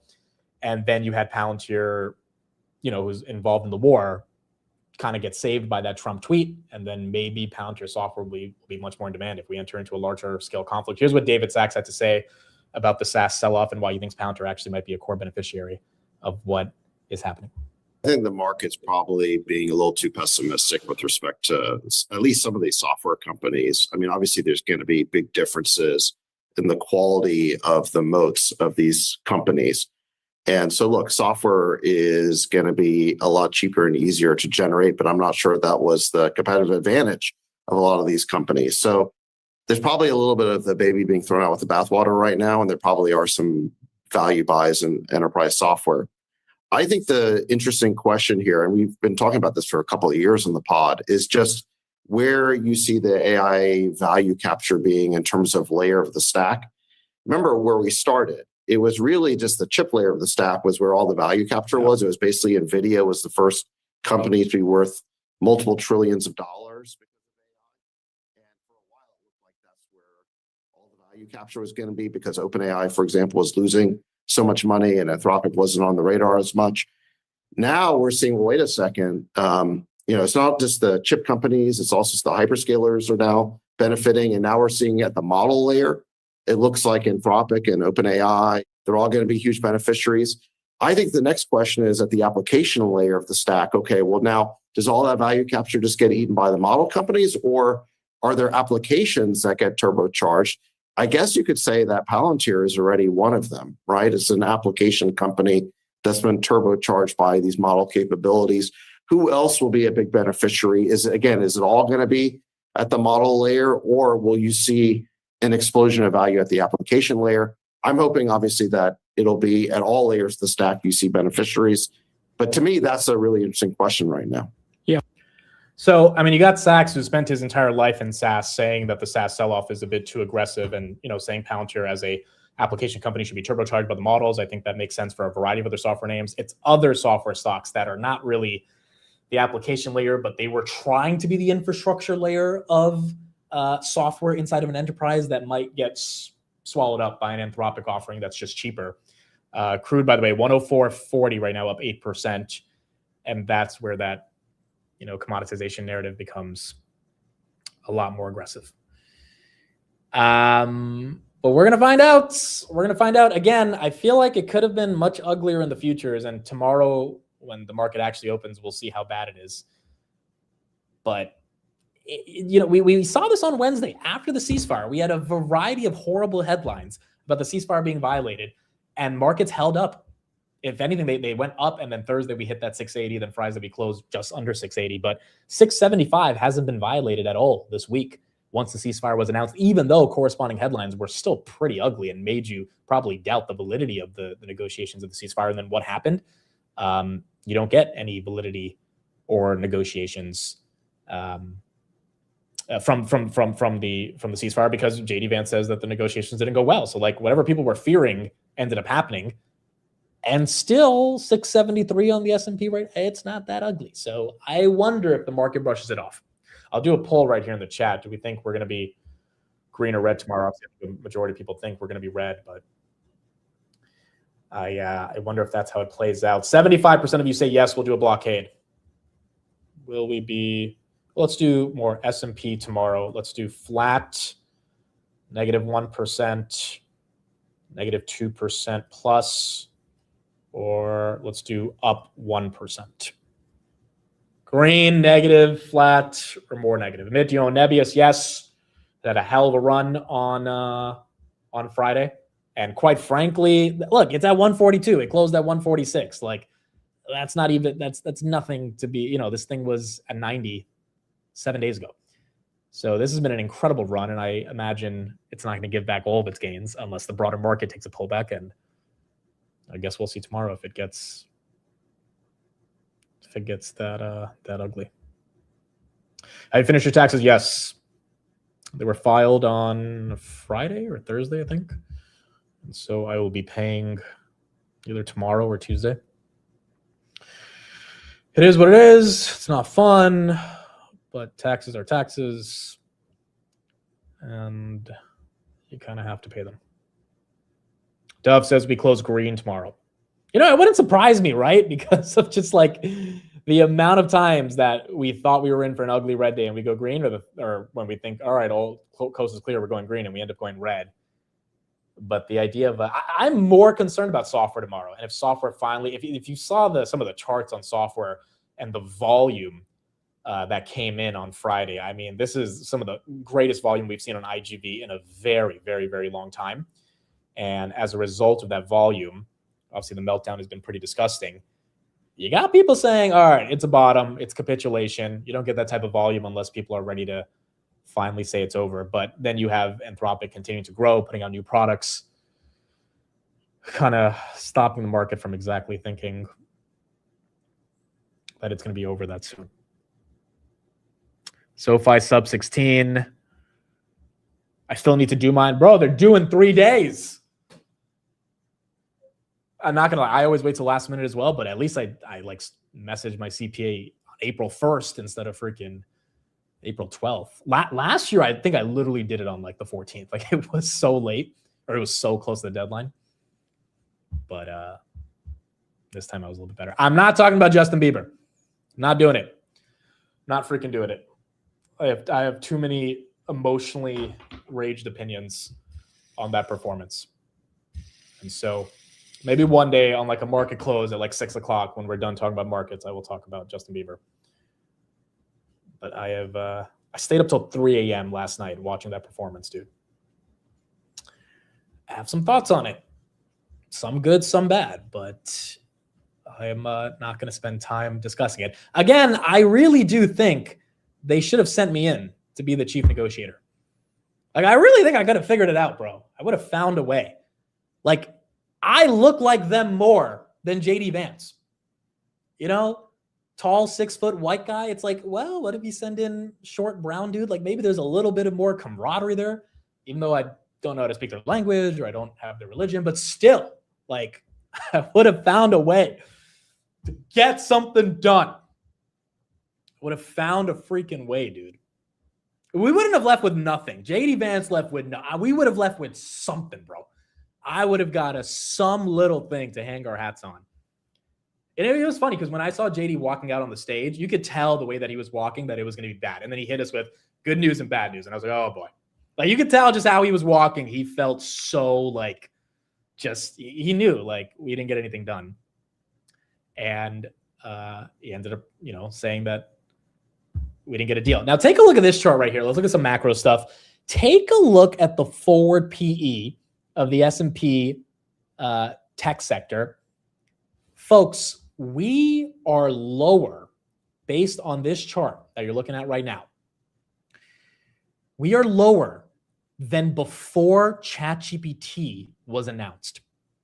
US tech valuations compressed from 40x to 20x in forward PE. This is why I don't think people can get too bearish. And as ugly as the situation is, and maybe we have a negative 2% red day tomorrow and oil spiking 8% in the overnight markets, and all that put together is ugly.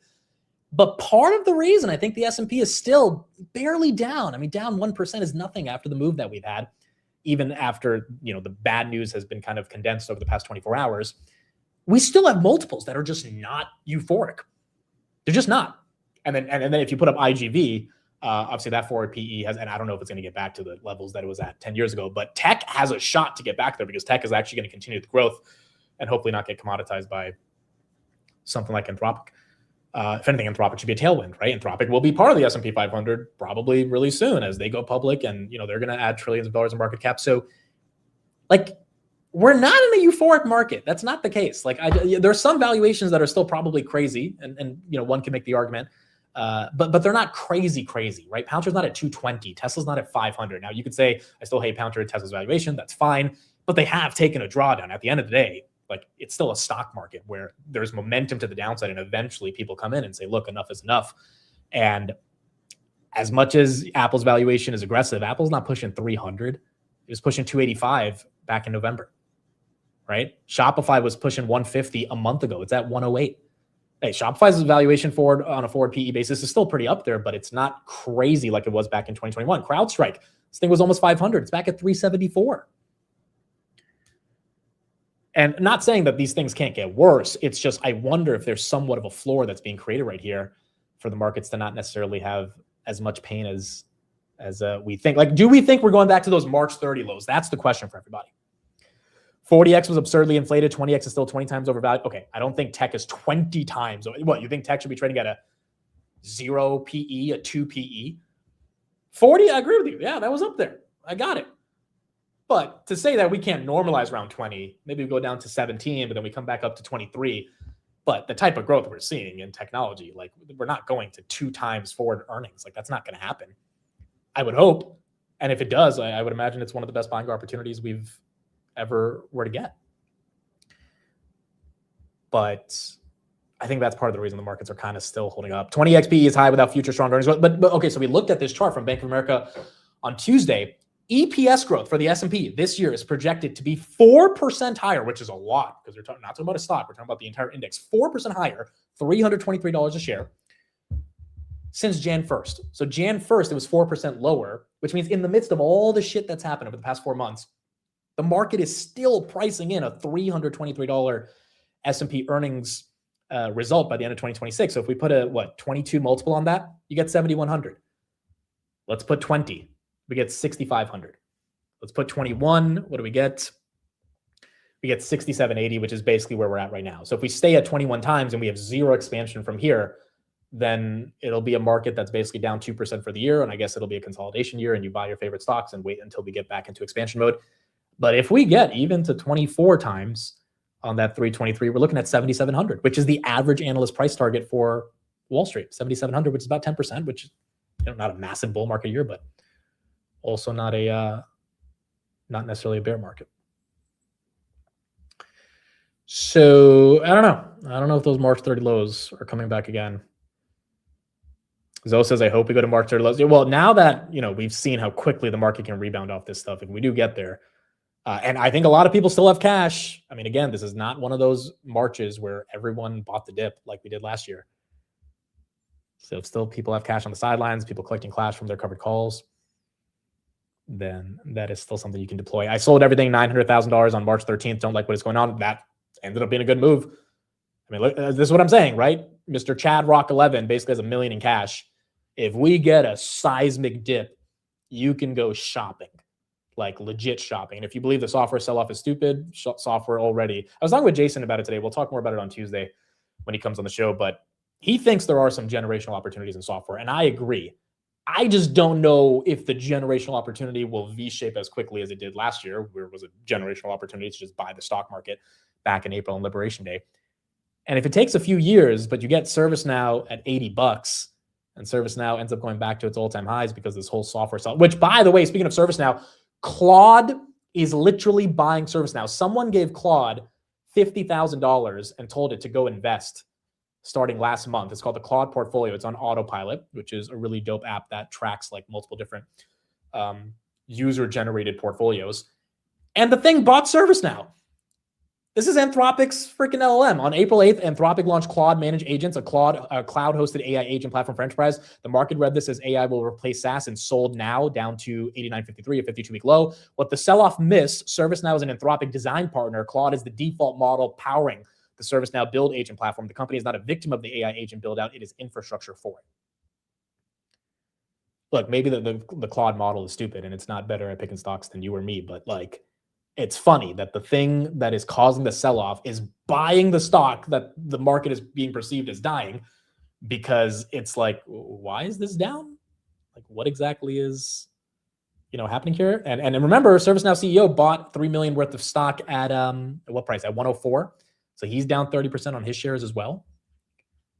So you do have some insider buying coming in, but you also have, skepticism from the market. And the question is going to be if that skepticism ends up getting much worse. This was Bill McDermott a month ago explaining he thinks the sell-off is kind of stupid. Strategy that we were working on 7 years now. So there's no wet paint on our AI strategy. We're in execution mode now.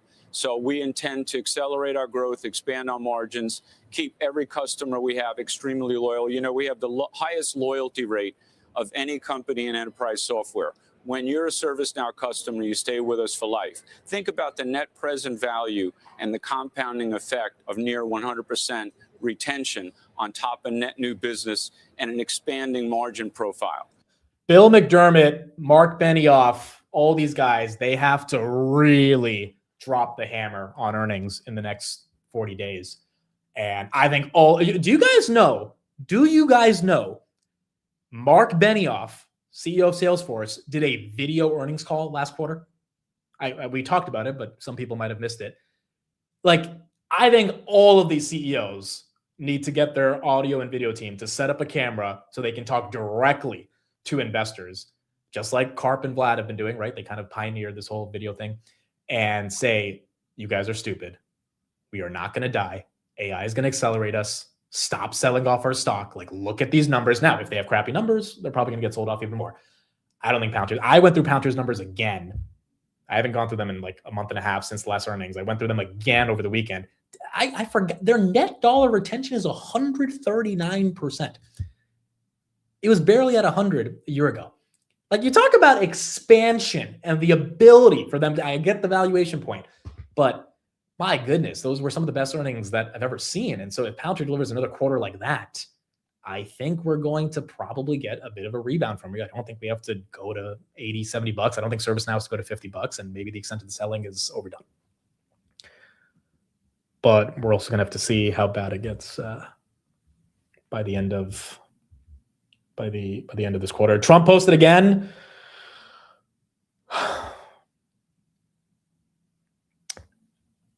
He's going after the Pope. Okay, I'm just going to read it. Pope Leo is weak on crime and terrible for foreign policy. He talks about fear of the Trump administration, but he doesn't mention the fear that the Catholic Church and all other Christian organizations had during COVID when they were arresting priests, ministers, and everybody else for holding church services, even when going outside, and being 10 and even 20 feet apart. I like his brother Louis much better than I like him because Louis is all MAGA. He gets it and Leo doesn't. I don't want a Pope who thinks it's okay for Iran to have a nuclear weapon. I don't want a Pope who thinks it's terrible that America attacked Venezuela, a country that was sending massive amounts of drugs into the United States, and even worse, emptying their prisons, including murderers, drug dealers, killers into our country. And I don't want a Pope who criticizes the president of the US because I'm doing exactly what I was elected to do in a landslide to do, setting record low numbers in crime and creating the greatest stock market in history. Leo should be thankful because, as everyone knows, he was a shocking surprise. He wasn't on any list to be the Pope and was only put there by the church because he was an American, and they thought that would be the best way to deal with President Trump. If I wasn't in the White House, Leo wouldn't be in the Vatican. Unfortunately, Leo's weak on crime, weak on nuclear weapons, does not sit well with me, nor does the fact that he meets with Obama sympathizers like David Axelrod, a loser from the left who is one of those who wanted churchgoers and clerics to be arrested. Leo should get his act together as Pope, use common sense, stop catering to the radical left, and focus on being a great Pope, not a politician. It's hurting him very badly, and more importantly, it's hurting the Catholic Church.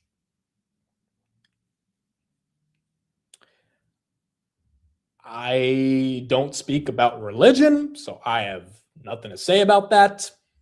I quite frankly am not educated enough about the Catholic Church or the Pope. I will say, though, that that's a pretty scathing response from Trump on some of the comments that the Pope has been making about him. And I guess his PR team felt they needed to go on the offense and essentially frame Pope Leo as a anti-American Pope, I guess is the argument. Religion's kind of tricky, though, bro. I mean, a lot of Trump's base is Christian and Catholic. I don't know how much, but the Pope is getting political, so I don't know how much they respect the Pope or how much they kind of have to respect the Pope if you're in that religion. Like, I don't know. But there you go. That's what you got from Trump. Anyway, Anthropic is crushing it. So let's hear more about how we're all going to lose our jobs and our portfolios because Anthropic keeps winning. 11 billion of annualized run rates, or 10 or 11 billion in March. Just to put in perspective, that's Databricks plus Palantir combined that they added in a single month, right? So we started with everybody at the start of the year wringing their hands, including, Gurley and others, saying we're in a big bubble, asking whether the AI revenues would show up to justify all of this investment. And bam, you have the largest revenue explosion in the history of technology. So the company's plans were to end the year at about a $30 billion exit run rate. They got there by the end of March, right? And I suspect that, again, these numbers are like when you I think software sold off too much, but man, Anthropic's probably going to be doing 100 billion by the end of the year, and Palantir is going to do 7, maybe 8. Databricks around that same range. Salesforce at 40. You understand why Anthropic is getting a premium, but is it at the death of the software companies that they are getting all this revenue? I don't think anyone fully knows, but this is why the market hates software right now.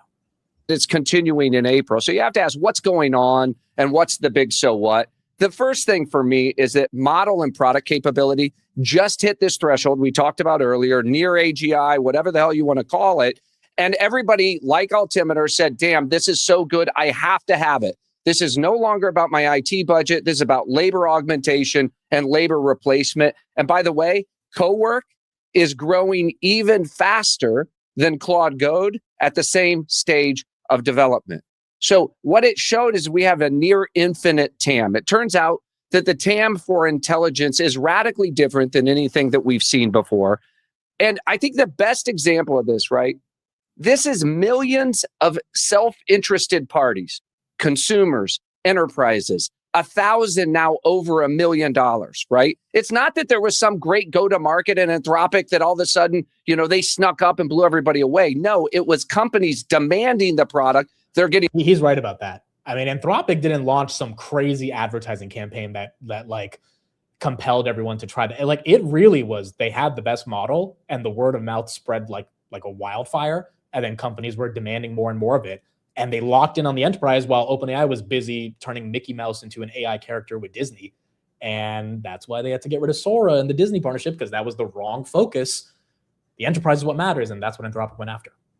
Throttled on the product. Why? Because it's so good, it makes them better at their business. We are all self-interested actors, and when millions of those people are all making the same decision, there's a huge tell. And the tell here is that the TAM is as big as Dario and Sam and others have been saying. We knew intelligence was going to scale on the exponential. The question was whether revenue will scale on the exponential, and that's what we're seeing. And remember, they're doing this with only 1.5 to 2 gigawatts of compute, right? These guys are massively compute constrained. They're each going to be adding 3 gigawatts of compute this year. And so that will unlock, they would be growing even faster, but for that. And then Jason, we'll go back to that, but Trump is live. Trump is live.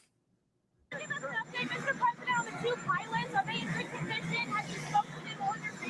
are in very good shape, and we're very proud of them, the 2 pilots, yeah.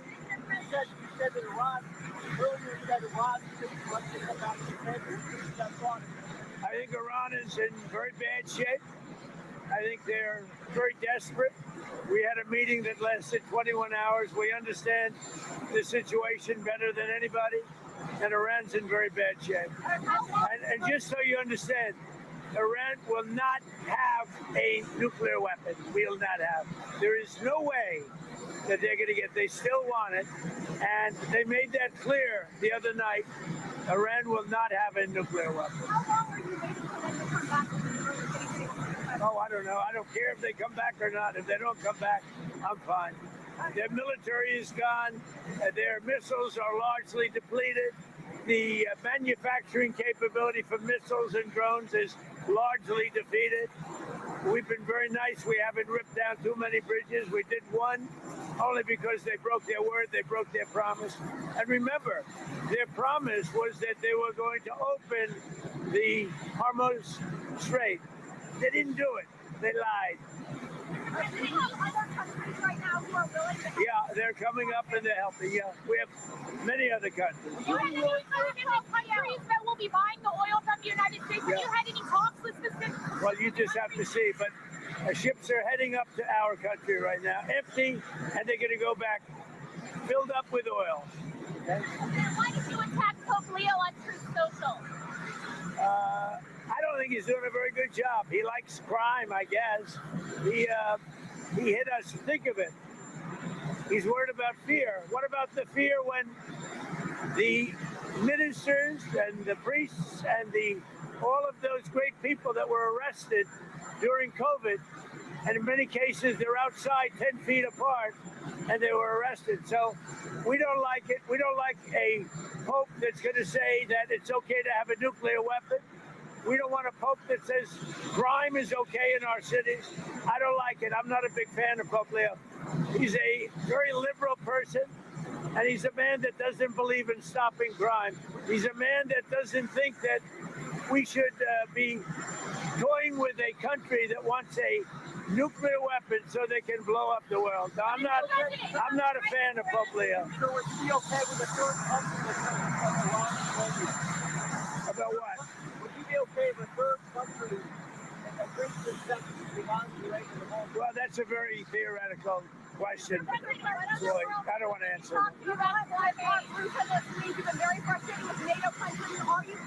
Well, they're coming up. They're going to be coming up. But I'm very disappointed in NATO. They didn't do this. They weren't there for us.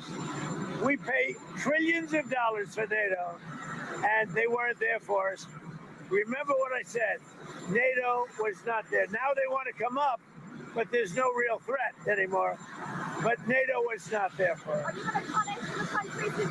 We'll see what happens. But, we spend trillions of dollars on NATO to help them guard really against Russia. When you think of it, we're guarding against Russia. And I've long thought it was a little ridiculous, but we spend trillions of dollars doing it. And I think that's going to be under very serious examination. Thank you very much.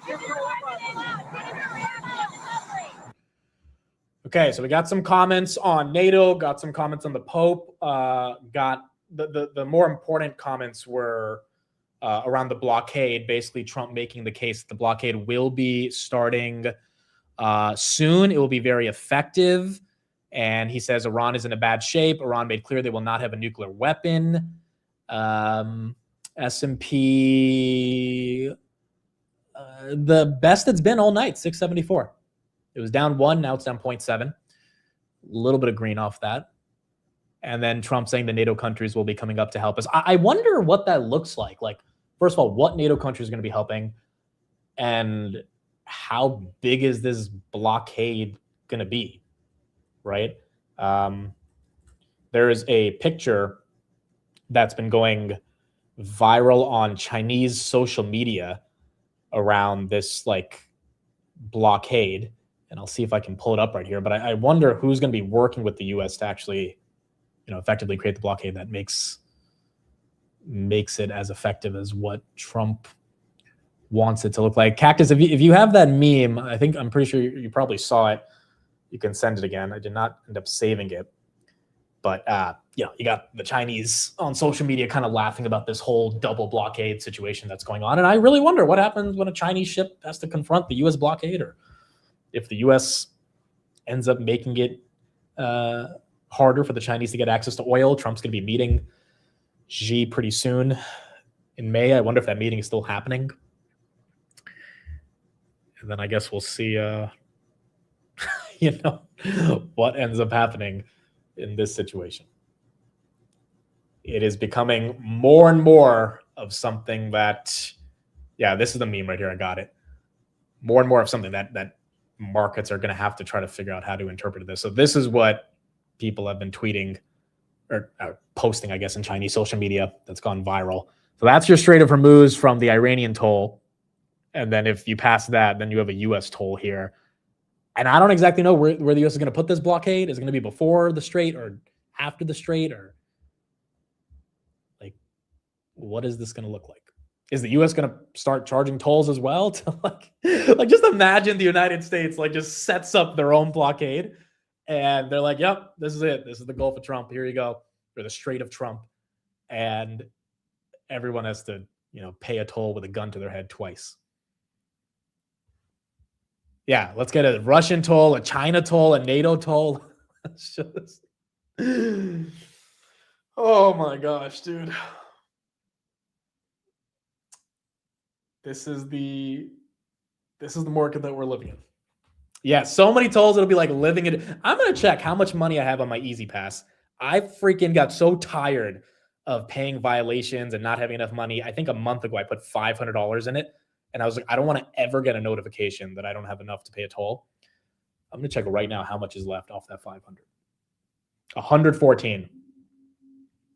114, dude. That I pay so many freaking tolls going back and forth in Jersey. Like, the tolls in Jersey are actually ridiculous, but we're so close to New York, so obviously that's why we have to pay more of them. It's so annoying, dude. It's so annoying. So we got it, the toll market. Can we invest in any stocks that are making tolls or something? Just live in NYC? Okay, living in NYC is not the solution to paying tolls in Jersey. It's just more expensive. Although eventually I do think I will end up living in New York. I really do. I think it's going to take a couple of years, but I'm very happy being in Jersey and not having to deal with New York and having some space, but eventually we'll try to do New York. Bitcoin, what's moving on BTC? Getting a little bit of move. Again, two stocks I'm looking. Oh, there's another stock I didn't tell you guys that I'm looking at. IoT, Samsara. I'm looking at this one. So the software names I'm looking at outside of Palantir are IoT, Fastly, and Oracle. Those are the three names that I think there is an opportunity here that is better than a Salesforce, ServiceNow, or Adobe. Obviously, Salesforce, ServiceNow, Adobe are easier. Fastly is really interesting because I don't think they're really a software business per se. IoT, I've just gotten way too many people hit me up saying to look at this thing. There's multiple people that I trust that are like, look at this one. And so I want to look at this one more. And then Oracle, it doesn't make any sense, dude. This should not be here because they have NetSuite. And I'm not the biggest fan of Oracle, not the biggest fan of Larry Ellison. The earnings calls are really boring and stuff, but just if Nebius and CoreWeave and Iren are catching a bid, Oracle has way more power than them, way more capacity than them, way more RPO than them. They have a 400 billion contract with OpenAI. Even if you think OpenAI is going to pay them half of that, okay, like that's too like, and it's down more than 50% from all-time highs. So that one's also a bit more interesting to me. And then, you know, I like Zeta, but I'm not really looking more into Zeta. I've done the due diligence on Zeta, have a position. I'm trying to identify software names that I've never really even looked into. Zeta did the due diligence on this back in December. I think this is getting unnecessarily put in with the other software stocks. It is a software stock. I don't think it's going to be commoditized the way that people think of it is, but if you're an IGV, you're getting hit. And that's why Zeta's getting it as well. China down 0.71, tech index down 0.69. I think Salesforce and ServiceNow will benefit the most. I don't disagree with that. I just think there's like, dude, Fastly is a $3 billion company. Like the idea that that can move faster than a Salesforce. Yeah. Zeta's a what? $3.5 billion company. IoT 15, you know? So Salesforce and ServiceNow probably have bigger moats, one could argue, but they're also smaller. Their growth rates aren't the best. And so I will let people know if I take a position in any of them. Oracle, I did buy on Friday. So I did start a position in Oracle. I really think that one's a no-brainer. And if it gets below 100, I would get very excited to buy that one. I think a lot of bad news is priced in on that. But a lot of bad news is priced in on ServiceNow and Salesforce as well. Oracle's growing. Like Salesforce and ServiceNow are growing, but I don't know if they're growing enough for the street to be as excited as they need to be. Amit is a secret believer. It's not a secret. I am a Justin Bieber stan. And I'm not going to go into a rant about his performance that I stayed up till 3 a.m. to watch. But one day this week on the market close, after we talk about stocks, we'll talk about it. I have a lot of opinions. I have a lot of, dude, I felt like, dude, this is when sometimes I feel like I want to say stuff, like on my Twitter account, I wanted to write up 5 paragraphs of my thoughts on that performance. But I was like, hold on. There is no way my timeline on X that people trust for news and information can go from a Trump Fox News clip about blocking the Strait of Hormuz to then here are my thoughts on how Justin Bieber did at Coachella. Like there's just no, like the amount of clowning I would get from the finance community. It's not worth it, bro. It's not worth it. So I can't talk about pop culture on X. Like everyone would be like, what are you like? Why do you think we care about your thoughts on Justin Bieber? And like, I get it. There's a war going on. No one cares. Volume on the mic isn't good. Let me pull it up a little bit. Let me know if that makes it better. Or some of you guys saying there's too much volume. Okay, I'm going to pull it down a little bit. Let me know if this is better. Okay, let's finish up with that clip of Gerstner on Anthropic. And by the way, people asking how to get exposure, it's Amazon. That's it. Amazon or Google. I mean, Zoom has a stake in it as well, but Amazon and Google, you really can't go wrong with those names, but they do have a pretty large stake in Anthropic. Your point about the open source models, that we all want to be a part of the solution. I've talked to a lot of big companies, 65 to 70% of their token consumption is open source model, right? Are these cheap Chinese and other tokens? So these revenue ramps are happening while the world is already using open source. This is not frontier only. This is frontier plus open source. We're going to see massive token optimization over the course of the year. But what happens on this Jevons paradox is the unit cost, right, of intelligence is plummeting.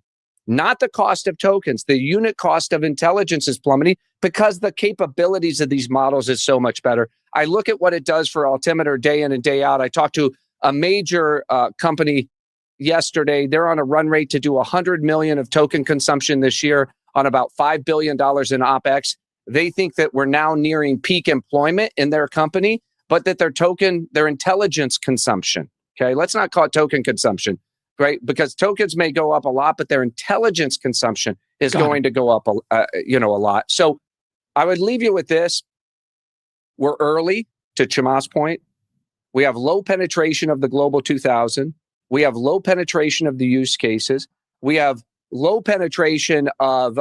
Which, by the way, if we're early and you have a software company that is turbocharged by AI, not commoditized by AI, hint, hint, Palantir, then that early expansion of TAM, or I should say penetration of TAM, with a TAM that continues to grow, should be beneficial for Palantir, not like horrible for Palantir, or not something that takes away Palantir's market share if Palantir is not being commoditized. And then apply that same logic to the CrowdStrikes and the Salesforces and ServiceNow. So, like he said, we barely penetrated the Global 2000. Anthropic is getting that market share. But if they are a layer that helps, or an infrastructure layer that helps the application layer, then these software companies are oversold. But if they end up taking away the application from the software companies, then the software companies are probably correctly being discounted in the public markets.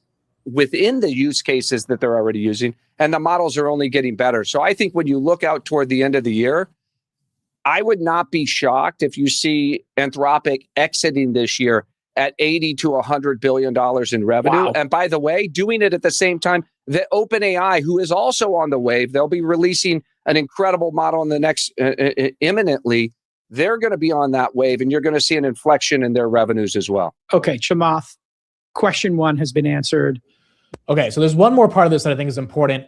They get into a debate about gross margins because Chamath's like, well, none of this is profitable. And Brad's like, well, I think it's going to be profitable soon.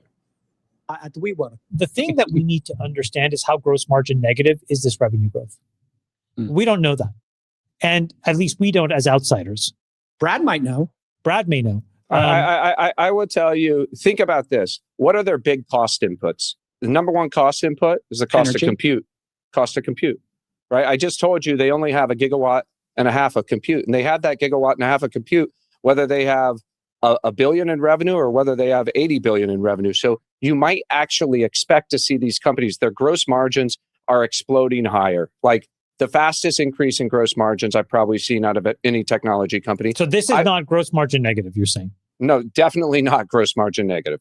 And what I would tell you is... So then they must be hugely profitable then. Well, you may see what I call it accidental profitability. They may not be able to spend this revenue fast enough, Chamath, on compute. And remember, it's only 2,500 people. Google crossed this revenue threshold when they had 120,000 people. These guys have 2,500 people. So the only thing you can really spend money on, right, is compute. And they can't stand up the compute fast enough. But none of this foots to me then, to be honest, because if you were on a threshold of 90% plus gross margin. I'm not saying it's there. I'm not saying it's 90% plus. I'm just saying it's gone from meaningfully negative 18 months ago to, very, very positive. I've seen rumored out there so 50 the trend to 60%. Is going well, is what you're saying. Right. The trend is there. Let me just say this. I think if you're an incumbent, you want the cost of compute to go down. I think if you're not an incumbent, so specifically, who do I mean? Meta, Google, and SpaceX. I think those three people who have all three of them, Meta and Google have a fortress balance sheet. I think by the end of June, SpaceX will also have a fortress balance sheet. What they will want to do is they will want to make this a compute problem because they will control the conditions on the field. You already see this today. Yeah. Meta's models today, what people's general reviews are, it's okay, but the one thing that people say is it's incredibly performant. The model quality is okay, but the performance is great, which speaks to Meta's huge advantage. They have a massive compute infrastructure. So if you're not OpenAI and Anthropic, they'll want to make this a capital problem because then they can win it. If you're Anthropic and OpenAI, you want this thing to be as efficient as possible. I think where we are is very much in the early innings, and we're bumbling around talking about gross margins and revenues. We are not at profitability, and he's right. We're not at profitability, but it doesn't really matter if we're at profitability if there is a pathway to profitability, and that's been the history of the stock market. At least in the past 20 years, if you're a tech company that's growing like crazy and you show the path to profitability, which based on what Gerstner's saying, and he's probably as connected as most people can be on Anthropic. There is a path there to profitability, probably going to take 4 or 5 years, but when they get there and they turn on the, what is it called? The spigot? The spigot? What is that thing called? What's the phrase? Once they turn that on, then boom, the free cash flow comes in, profit comes in, and 2,500 employee company with potentially 100 billion in revenue by the end of the year. Come on, bro. This is going to be the greatest level of profit per employee we've seen in history. And okay, it's Spigot. I said it wrong. It is what it is. Piglet. Skyrim has exposure. Zoom has exposure. But when they turn on the faucet, that's a better word. That's easier to say. Then Spigot rhymes with fidget. I should have got that because I have the fidget spinner. But it's going to be more money. It's going to be more money, and these concerns about how profitable they are not going to take place. By the way, Anthropic's valuation is now surpassed OpenAI in the hyper-liquid future. So there's a crypto company that tracks valuation in crypto derivatives, and they're at 863 billion. OpenAI is at 846. So you can actually trade these in, from a crypto perspective. And I think these are the perpetual future contracts around them. Anthropic's worth more than OpenAI. So that 380 billion thing is not happening. Like that 380 billion valuation is, if you got in, congrats. But that 380 billion is never happening again for Anthropic. And again, you can't always trust it, but it does match with what a couple of people I've talked to in the VC world have said. It's like, it's 700 to 800 billion. Like it's not 380 is long gone, which is good for Google and good for Amazon and Zoom, I guess. Also, that logic of the models are commoditized, like the idea that would make the model companies not generate value, I think that's what's also making the market get upset at software. I mean, by the way, take a look at this chart right here. This is semiconductors versus software. SMH over IGV is now at all-time highs. You got SMH clearly beating IGV, long SMG, short SMH, short IGV. A couple years ago, people thought the model companies would become commoditized and the value would exist everywhere else. The model companies are starting to capture the value. And that is why the software sell-off has been so aggressive, because people thought the models would be important, but they're spending all this money and they're never really going to capture the value. And it's like, no, they're taking Salesforce's value capture, which is why Salesforce is getting hit as bad as it's getting hit. And I think that's, part of the reason IGV has been destroyed, whereas the software names are going up. Can you give your thesis on Oracle? I think I'll be writing an article on it pretty soon, but simple thesis is they have tons of compute capacity, down 50% from the highs. They were at 170 after earnings, dude. Like this whole thing is fake. You're not telling me less than a month ago, Oracle was at 170, pushing 175, up from 140 after an amazing earnings. But because they have a software part of their business, which is called NetSuite, now the whole business is dead, and it goes back to the lows of Liberation Day from a year ago because of a software sell-off. Like that's not even the core part of the business anymore. Do you have Microsoft? Yes. I also think Microsoft's probably the easiest IGV sell-off as well. I don't have a ton of Microsoft. It's one of those things where, dude, every time I think of buying more, I'm just like, well, Amazon and NVIDIA, right? Like those are still very, very attractive names. Microsoft valuation-wise is probably a bit more attractive. But, NVIDIA, when it was at 170, was also pretty freaking attractive. Now it's a little bit more expensive. I wonder if Satya can drop the hammer and really freaking, get the street to be like, yeah, this thing needs to go back to 450.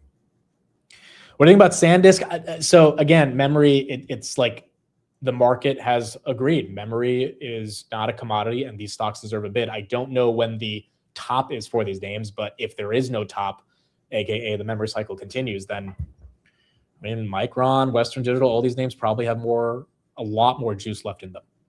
It's a question of your personal risk appetite, how much do you feel comfortable buying into that stuff.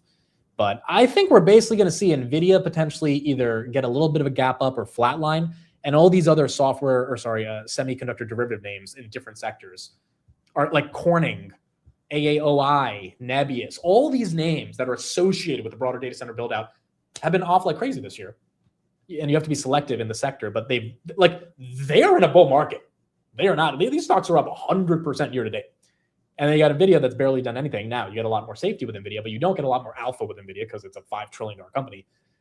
And that's why I think, the SanDisks of the world are getting bid up. And when they get a 1250 price target with a Super Bowl case of 3,000 from a reputable bank, boom, it's hard for the market to, Austin mentioned Fix a while ago.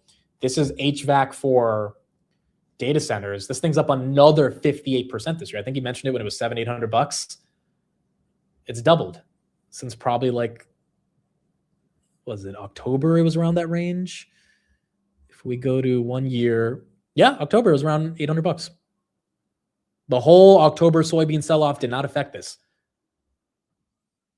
You know, so some of these names, there have been massive opportunities out there.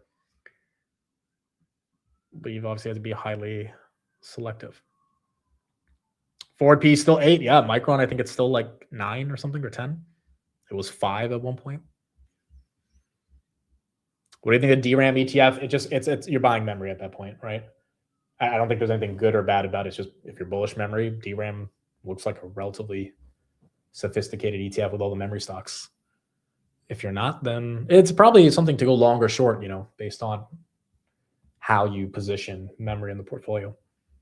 But that thing had like 30 million shares traded. It already has $1 billion in AUM. It launched last week. They got $1 billion in AUM, and it launched last week because people want to load up on memory. And there might be a world where it's like, all right, that's, you know, you just don't fight the trend. You just buy into it. And this AI thesis is not slowing down anytime soon. Maybe those are where the opportunities.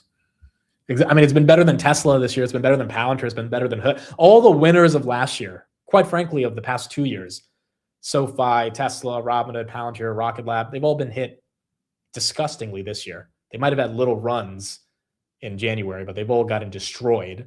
The winners have been your Microns, your SanDisks, your Cornings, your Astera, your Credos, your Marvells, your Nebuuses, your Amcors. Like, that's where the market has positioned themselves basically since January. Okay, the reason my name is investor/content creators because I did a podcast on Friday, and I guess the dude on the other end of StreamYard changed my name to introduce me to his audience. I didn't know it's stuck on your StreamYard if someone else changes your name. So I don't mean to introduce myself as investor/content creator, but I forgot to take it out. It should be head negotiator. That's what it should be. I really think I would have got a deal, bro. I really do. I'm not even trying to be cocky here. I think I would have gotten us a freaking deal. I would have found a way. First of all, I would have made some chai. Okay. I would have made some tea, like some, you know, something that Indians and Pakistanis and Iranians know about. Like, let's start off with some tea. Let's did JD Vance offer these guys tea? Or do they try to give them black coffee? Because that's not what they drink. So, you know, I would have started off. I would not have instant coffee. I would have had instant chai. And, you know, I would have set the mood, bro. I would have set the tone, you know, get some good music going. Like, all right, you guys want this. We want this. I would have brought Farzad with me. You know, I'd be like, let me bring Farzad here. So, you know, it'd be nice to have another Iranian Persian person. Like, I would have figured it out, bro. I would have made it happen. All right, buying Palantir at this price. I did buy at 129. So yes. Oh, Palantir goes green overnight. There you go. I mean, look, if the war is continuing, technically Palantir should benefit. Like, it's actually, I don't know. It shouldn't really get hit even worse unless the software sell-off is bad. But, like, I don't know if they wanted to see Kushner and Witkoff there, bro. I'm sorry, but did they really want to see Kushner and Witkoff there? Like, no, they don't want to freaking negotiate with those two. Like, when you start thinking about it, you're like, damn, this was not going to work, man. Like, Kushner and Witkoff were the ones who the Iranians felt stabbed them in the back in February in the negotiations. So, like, were those two really going to be the best to... Sometimes, dude, if sometimes you don't like someone, there's never going to be a deal. Like, you at least have to have a chance of liking them. If you don't even want to talk to them, it's a little tough. They would have thrown you off the roof for being gay. Oh my gosh. Imagine me serving them chai. They would have interpreted me as gay and then killed me. That would have sucked. YouTuber tries to negotiate a Ron deal, gets killed.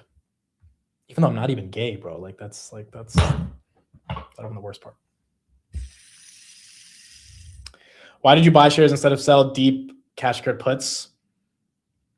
I don't know. Nothing. I'm not opposed to selling puts here, like 110, 120s.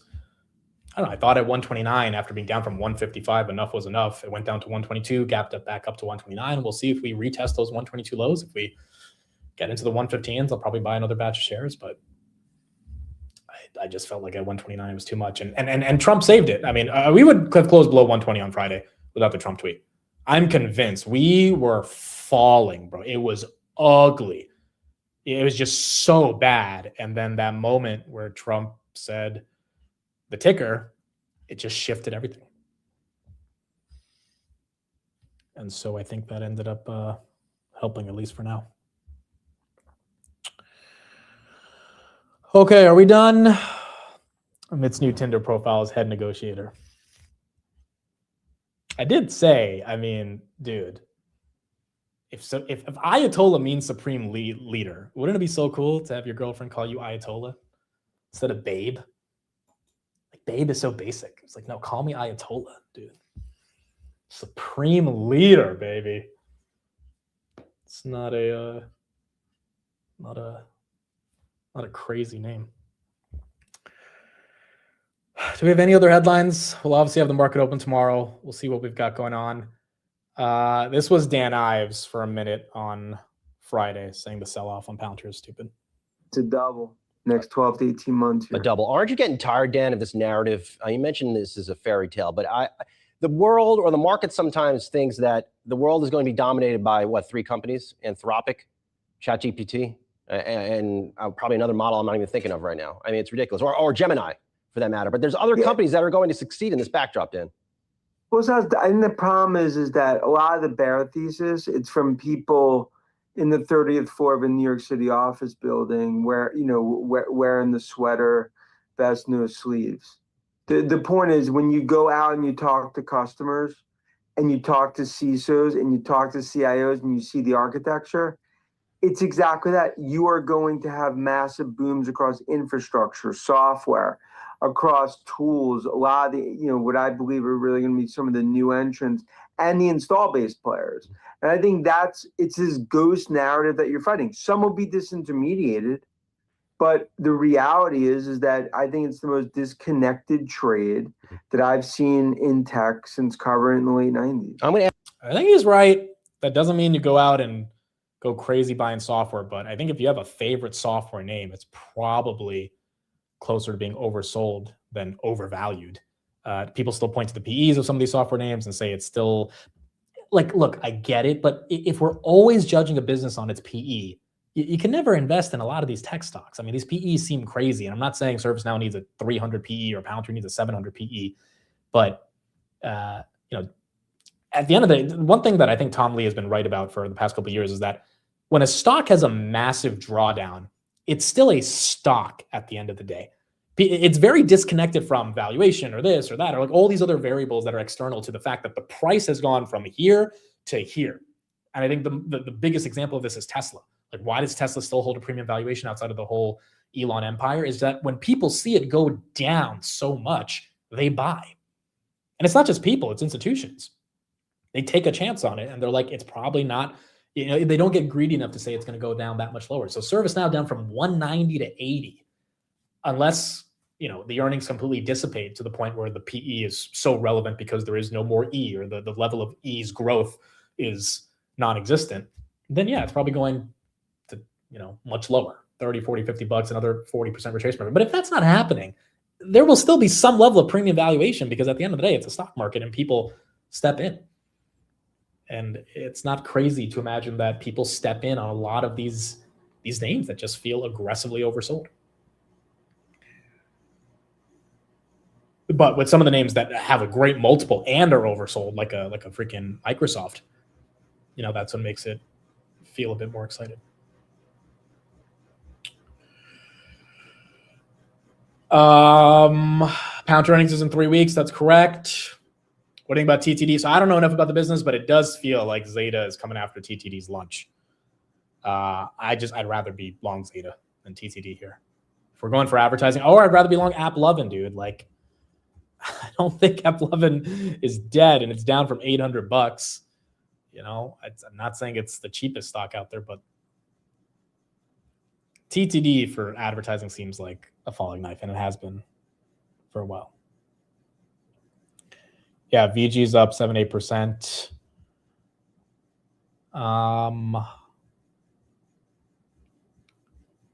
We have a lot of earnings coming up. What is after this week? So this week is Netflix and the banks. Next week is, oh wow, we have Tesla on the 22nd. Tesla, ServiceNow, IBM on the same day.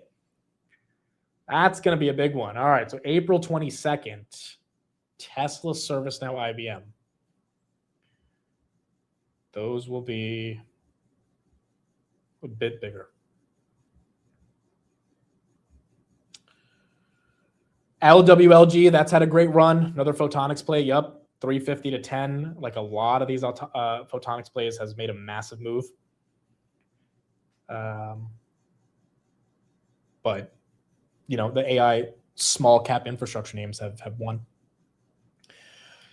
Cash Mula says, sorry, admit American GFs won't call a supreme leader. Cash Mula is Iranian. He was at the LA meetup. So, agreed, it might be a little bit of a hard sell, but who knows? Maybe there's a chance. Did Japan go green? Is Japan still down? Hold on. Japan was down 1%. Where is the Japanese futures? No, it's still down. It's not down as badly, but it is still down. Are you still on Grab? Yes. I think all of the new products they put out on GrabX, the second consecutive event they put on, they did it last year. This year, I thought they were really good products, including cash loans. It's just these oil prices are not good for, I mean, like if oil spikes up to 140, 150, it's just not good for C Limited, Grab, not good for any of those companies. Not good for the airlines, obviously. I do think this is creating another dip in the airline. I mean, like, yeah, American Airlines back down 2%. Like, if you're trying to trade oil, one of the easiest ways could just be buying the dip on airlines. We get a good oil headline, they spike, you sell it, and then you buy it again when we have a bad oil headline. But maybe the airlines are easier to trade with oil. OSS, I think that did well last week. Held 780. Again, that's more of a long-term play, waiting for a larger government contract. The three names that I'm looking at more deeply are Fastly, IoT, and Oracle. And I'll try to present whatever research I can get by the end of this week on those. But those are the three that I'm going to be looking at. All right, I think that's it. I think we're done. When will you be old enough to run for president? I, in 7 years, can run for president. I don't think there's a chance in hell I'd run for president. You know, my parents always joked, and with my family in India, because I'm the only person in our family that was born in the U.S., so I can technically run for president because you have to be born here to do it. But the amount of footage that's online of me saying shit, it's just like, they're going to have a field day with me. I mean, I've given them 10,000 hours, probably more, of me talking online, saying stuff. Like, there's no way I could run for president. I'd be decimated. First gay president is crazy, bro. First gay president. But having watched Scandal, my biggest takeaway from Scandal is the pursuit of power is truly what drives politics. Like, you've got to be kind of crazy to think that people who get into politics actually want to help people. And I know this is a little bit of a cynical take, but like, they want power. Like, that's what they want. There's this rush for power that these people thrive on, whether you're Bernie Sanders or Trump. Like, no matter what political aisle you go down to be able to amalgamate and conglomerate support on the base of ideas that you care about, you're really communicating to that base because of the necessity of how much power you'll be able to generate by placating to the audiences that you're going after. Like, politicians love power, and I don't love power. I love making content. I love investing. Like, I love things that I think a lot of people here love. the idea of generating that much power, like now, don't get me wrong, with influence and building a brand, you start to have power, but the type of power to like go do a blockade on the Strait of Hormuz, I'm not that interested in that. Like, I'm more interested in, having power that gets you to have meetings with very important people in the business community, right? Because you're in the business world. Like that's a source of power influence that would be nice to achieve and build on. But the type of political power that people go after, you have to have a certain personality for that. And I just don't have that personality. Also, how am I going to do the market open if I'm freaking the president? I need to, although the market open from the White House every day, that shit would be crazy, bro. That stream would bring in views, baby. President opens the bell every day. Getting to say Palantir every morning from the White House. That'd be crazy. Are you saying Trump is not the greatest content creator of all time? That's a fair point. It is a fair. He probably is the single greatest content creator of all time. That is very fair. All right, that's it for me. Thank you, everybody, for joining. Futures kind of recovering a little bit, so hopefully it's not too bad. Chicago meetup, that is happening May 9th. I am putting the link right here in the chat. So if you want to come through, you can get your tickets right now. It should be very exciting. Should be fun. Hopefully we have a little bit more of a bull market and not two blockades going against each other, but we'll find out this week how bad this ends up playing out. And yeah, we'll keep going from there. I think earnings this week are important. You got Netflix to start off big tech. We'll see how this blockade goes back and forth tomorrow. 10 a.m. Eastern apparently it's supposed to start. And outside of that, I mean, maybe futures are giving us a head fake right now, and they're giving us a very small sell-off because, it could flip red easily tomorrow. Or they kind of anticipate Trump's going to come out with something tomorrow that's maybe de-escalatory. Bitcoin still back above 71, and that could be where we don't see that much pain. There we go. That's what we got. Why does everyone want to know about my Justin Bieber take, bro? You guys don't care enough about... Did you guys stay up to 3 a.m. watching Coachella on YouTube to analyze the Justin Bieber performance? People care so much about Justin Bieber. I didn't know you guys cared that much. What happened to the Saratoga water? I saw it in the store the other day, and I was like, I can't buy it because everyone's going to get mad at me. For those that are new to the channel, I drank it one day in 2024, and people are like, oh, he thinks he's like elite enough to drink this fancy water. But I was doing it because that dude went viral on Instagram. They got like 100 billion views or something for putting the water in the I was about to say in the circle. What do you call that thing? The freaking cup? Yeah, but it was bigger than a cup. You guys know what video I'm talking about. Why can't I remember this word? In the bowl. In the bowl. Yes, sorry. In the bowl. That was a brain fart. And then he was putting Saratoga water in it, and so it made the brand go viral. And I bought it, and then we were red that day, and people were like, "It's your fault." And so now I know I'll get blamed if I keep drinking Saratoga water. It was a bowl. I forgot. That shit was red after your fancy water. Yeah, it was bad. It was not good. Basis Point Pod, yeah. So one quick update about Basis Point. So we are going to have another episode come out tomorrow with another guest who is super cool. But Steve and I are going to do something different this week. This episode we recorded last week, and so it'll be out on Monday. But the Thursday episode we're going to put out is just going to be me and Steve talking. And we're going to try something a little bit different. We're going to do me and Steve commentating on the markets. And the reason for this is twofold. Number one, getting a really good guest every week is not easy. And, we've had some success doing that, but I feel like that should be more of a luxury for the episode versus the basis for even putting out an episode, especially because me and Steve know how to talk markets. Like, we actively want to talk markets. And then number two, it's like, if the guest doesn't specialize or know everything that's happening during the week, right? Like, if there's a guest that knows a lot about commodities, but they don't really give a shit about Mag 7 CapEx, but Mag 7 CapEx is a big story that week, then we don't get to cover it, right? Because the guest doesn't care about it. And it's really hard to find a well-rounded guest that can talk about everything. So we're going to try something new of me and Steve just in the studio freestyling. And, obviously Steve and I have a really good dynamic on StreamYard, and that's kind of how you guys got to know us. But I think this will be one way for us to cover the markets every week, cover all the important stuff, and still have it be substantive enough for people to listen to without having to have a guest there. And then if we get really good guests, which, based on some of the guests we've had in the past, I think we can land some big ones. Then, of course, we can have them on the show.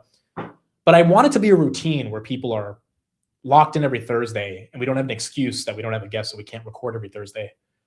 And then we put out, and we actually cover everything, because Steve and I, we're seeing everything. So there's a decent chunk of stuff that we can actually cover. So we'll do that. Chris Camillo will be on next time he's in New York. He's a good friend. I think he would love to be on. We just he's in Texas all the time. We got to get him in New York and get him on here. So Amit avoiding Bieber like it's the Epstein file. Okay, I will say my Bieber take, and then we'll be done in 5 minutes, and we're done for the night. Okay.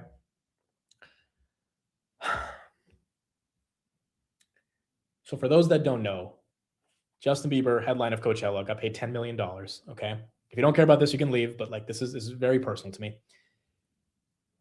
Let me give you my critique first.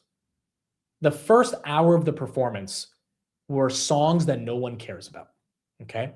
There were songs off his new album called Swag. Why is it called Swag? I don't know. I hate when artists have a stupid album cover or a stupid title. It really ruins their discography for me. Like Drake with Certified Lover Boy had an album of pregnant women emojis. It was 9 pregnant women emojis. I'm like, Drake, you get compared to Michael Jackson as one of the greatest of all times, and this is what we have to look at for the next 50 years? An album cover with pregnant women emojis? You couldn't try hard. I really hate when artists don't think about the title or album cover. And so Justin Bieber comes out with this new album called Swag. Why the hell is it called Swag? I don't know. Who even uses the word swag anymore? That's from 2011. It was so stupid.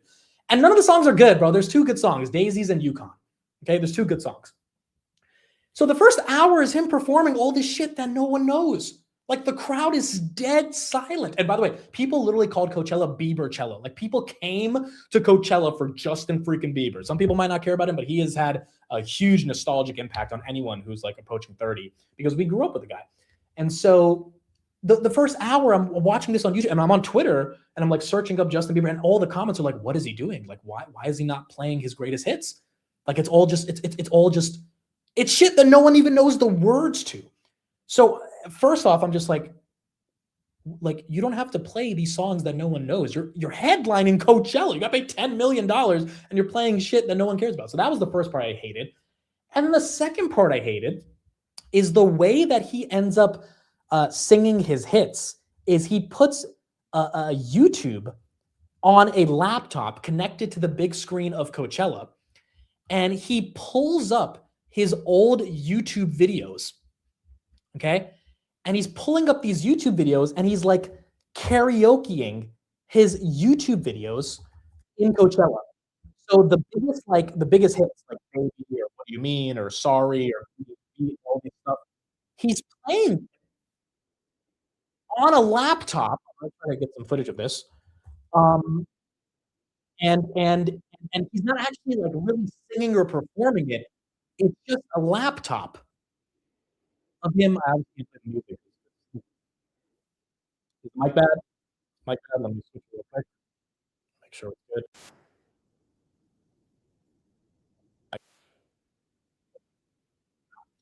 But I'll switch it back to this. I'll switch back to this.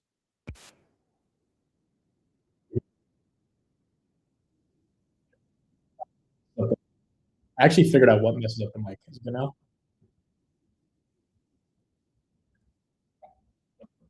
Why is it? Okay, it's back. It's back. It's back. We're good. We're good. We're good. Good. Yes. Yes. Should be good.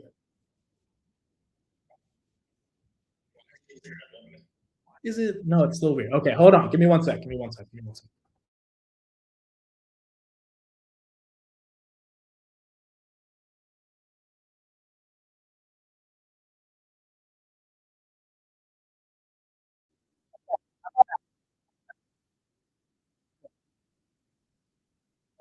Oh, yes, yes, yes. It should be even better. It should be good. I actually figured out what's messing up the mic. I officially figured it out. No? Oh my gosh, bro.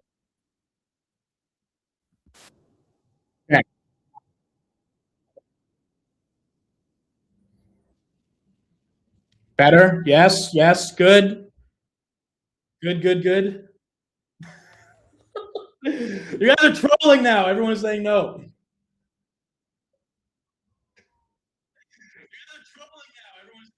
Okay, we're good. Okay, you know what happens, dude? Let me explain why the mic gets messed up. So if I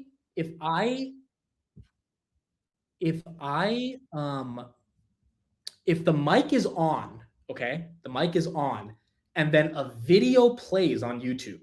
Let's say I click on a video on YouTube while I'm talking, and audio comes from that video from YouTube. It messes the mic up.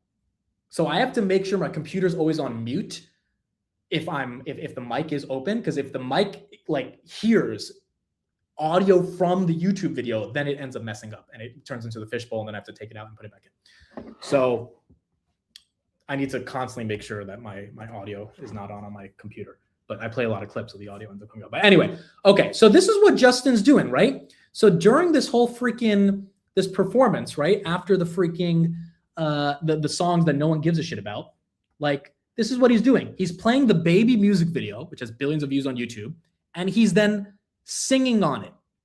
Okay, that's what he's doing. And he does this for like another hour.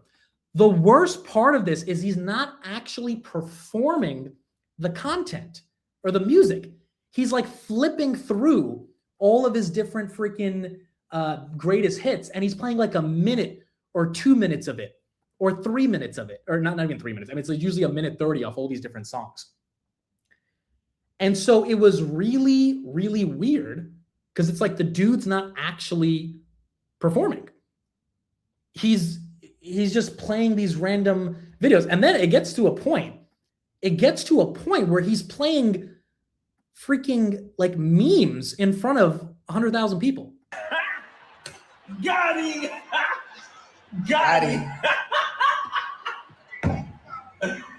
Oh! Whoa! Like, he's playing videos of like memes from 10 years ago while he's performing in front of 100,000 people on YouTube. Some people saying it's funny. It's like, hold on, if I paid $2,000-$3,000 to go see Justin Bieber perform, and this guy is scrolling through YouTube clips as if he's high and bored, and that's his performance, I'm just like, what the hell is going on? Like, who the hell thought this was the idea?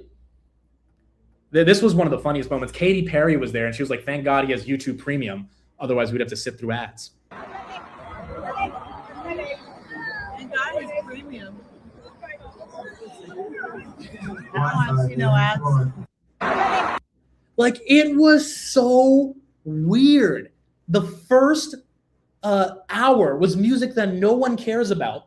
And then the next hour are snippets of his greatest hits. We're talking about hits that like have billions and billions of streams, stuff that people want to hear. He's like teasing you with it, playing a minute of it on YouTube. And then he's like, you know, lip syncing a little bit, harmonizing with himself. And then he gets to another song and another song. And it's like a melody of songs that he's pulling up on YouTube and like playing a minute 30 of it and then just flipping to the next song. And it's not really, to me, giving me what I want as a Justin Bieber fan, because I'm like, dude, I want to hear you perform. I want to hear you sing the songs that I grew up with, and you're not doing that. Like, I just felt it was, first of all, I think, honestly, I think if a woman ended up doing that as a performance, the amount of scrutiny she would get, like, there is an angle to like a guy could get away with just like pulling up a YouTube channel and just like holding the mic in front of him and watching memes in front of him. If like Lady Gaga or Sabrina Carpenter or any of these people did, like, people would be like, dude, she sucks. Like, you're supposed to perform. I mean, that doesn't mean you need to have tons of dancers and, you know, crazy, you know, fireworks going off, but you need to actually get up and sing and perform. Like, that's the point. And I just think he's getting away with it because his fans are kind of psycho and they're like, defend everything he does. Like, hold on, this is not something you could defend. This is kind of crazy. So why did he do this? I think there's two reasons for this. Dude, we're analyzing this like the Strait of Hormuz. There's a bull case, there's a bear case. I don't care. People are here and they want to listen to it. People are here and they want to listen to it. There's two reasons why this, I think, happened. Number one, this is the more optimistic view. The guy's lazy and he just wanted to bank the 10 million and be like, dude, do I really want to pay for backup dancers and this and all that shit? No, I just like, which I don't think you have to do. I think you could have a mic in yourself, but you singing all the songs would be enough to keep people happy. But he was like, well, we'll just like pull up the YouTube and we'll do the, the clips and all that stuff. And that will be the way. And that's an easy way to bank $10 million. Maybe that's part of the reason. The second more cynical reason of this, okay? This is, I talked about this at the end of the Open 3 days ago, and people thought it was irrelevant, but it mattered because Bill Ackman was buying UMG, and so we got into a conversation about the music industry. Who sold their catalog for $200 million measly dollars, because his catalog is worth at least $1 billion, in my opinion, just based on the level of distribution he has, back at the end of 2025 or 2024? Justin freaking Bieber. And there is a conspiracy, but I don't think this conspiracy makes sense, and I'll say why, but there's a conspiracy that he was not allowed to actually perform his greatest hits from 2009 to 2021 because a private equity firm at BlackRock owns all of it, and he doesn't have the rights to sing his own music, which is so sad. But then again, he did sell it. So, I mean, like, you only have to blame yourself. Because he doesn't own it, but if he played it on YouTube, it's not really performing it. It's just like, oh, I'm just playing it on YouTube in front of a lot of people. And as a result, he's not going to get dinged by the record label for doing it. The reason that theory makes no sense to me, okay? Like, and I even, dude, I asked ChatGPT about this today. I was like, hold on, it doesn't make sense, because if you're the record label and you bought all of his freaking music and the guy's performing it to millions of people live, guess what? Everyone's going to go to their Spotify, their Apple Music, their YouTube, and they're going to start looking up the old Justin Bieber songs, and they're going to, what? They're going to start streaming it. Because they just, like, I started doing that today. There were some old songs I didn't hear in like 5 years. I was like, oh, I feel like listening to this song again. So the record label is going to get paid, or the private equity firm that bought all of his music from the record label is going to get paid. So why would they artificially limit him to not perform any of the music that's giving them massive levels of awareness and distribution? Like, that's what they would want him to do. That's like him doing the Super Bowl. They would be so happy. Justin Bieber's not going to get any of the money of the royalties from that music if he performs it live, but the record label wouldn't stop him from doing that. However, I think Bieber is so upset that he sold his music that he doesn't want to perform it and give it this massive level of attention on the Coachella stage, because he doesn't make any money from that. Because the record label, or the private equity firm that bought the music from the record label, gets all the money. And my opinion on that is that he's selfish. He's freaking selfish. Because first of all, you got paid a bag to perform, $10 million. Second of all, it was the highest paid in Coachella history. Kendrick Lamar got like $4 million a couple years ago. Like, we're talking about the highest paid ever for a male artist in Coachella history. For you to skip out on giving your fans a phenomenal performance, even if it comes to the detriment of your own pocket, which, by the way, you got paid $200 million already. Even if you got a crappy deal, that's your fault, buddy. You should have been, you should know more about business. I'm sorry, but it is what it is. Like, if you don't know about business, you get screwed on a deal, that's your fault. But for the fans who came there and got this half-assed YouTube performance nonsense because you didn't want to make the record label more money or the private equity firm more money, to me, is selfish to your fans. Because your fans, not only did they pay money to go there, but like they wanted to see you live after 5 years of no performance. It's like kicking your fans in the nuts. I agree. So to me, if you're mad you sold your music, I'm sorry, but like, that's not, your fans that's not their fault. You're the one who did it. You're the one who got into horrible business deals. You're the one who didn't have the best people around him. Like, at the end of the day, that you have to accept accountability for that. But to get $10 million and not give them the performance because you're afraid that your performance will generate more than $10 million for the private equity firm that bought your stuff. What, are you never going to perform these songs again ever for the next 40 years? Like, I was pretty disappointed. So that's my take on it. I was really upset. I really thought he was going to, give us a hell of a performance. Like, I literally stayed up late for that shit, and I wanted to see him perform. It's been years, and I don't know. I thought it was bad. I think what he should be doing right now is working with some really good business people to do what Taylor Swift did and buy his shit back. Is it too late now to say sorry? Well, the thing is, all of the Beliebers freaking defended it. They're like, you don't get it. He was harmonizing with his younger self. He was like, you know, he's been through so much stuff in the music industry, and like that was a cathartic moment for him. And I'm like, okay, not saying he hasn't been through a lot of shit in the music. I get it, but the fans wanted a performance, and if you call lip syncing and saying some of the words of some of his biggest hits as like a cathartic moment of healing on stage, I'm like, okay, yeah, I guess that's your version of the reality. My version is he did not give us a legit performance that was meaningful to Just. And he got paid. It's not like the guy's not getting. He's got $10 million. Like you're getting like, and he's been broke for the past couple of years. That's a heavy bag they dropped on him. Why did Coachella pay that much? Because they knew he would bring an audience, which he did. And then I think he didn't really serve that audience. So I think that he should get ready to buy back his music. He probably has to pay, you know, more than $200 million for that. But you're telling me he can't get with some business people, make some good investments, and like that's what Taylor Swift did.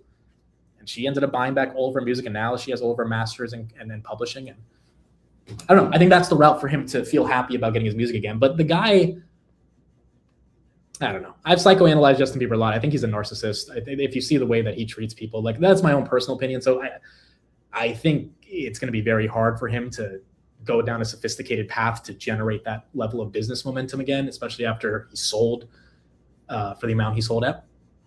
And I don't think he's good around people. I think that's why he's had bad people around him, and he ended up getting screwed. So those are my thoughts.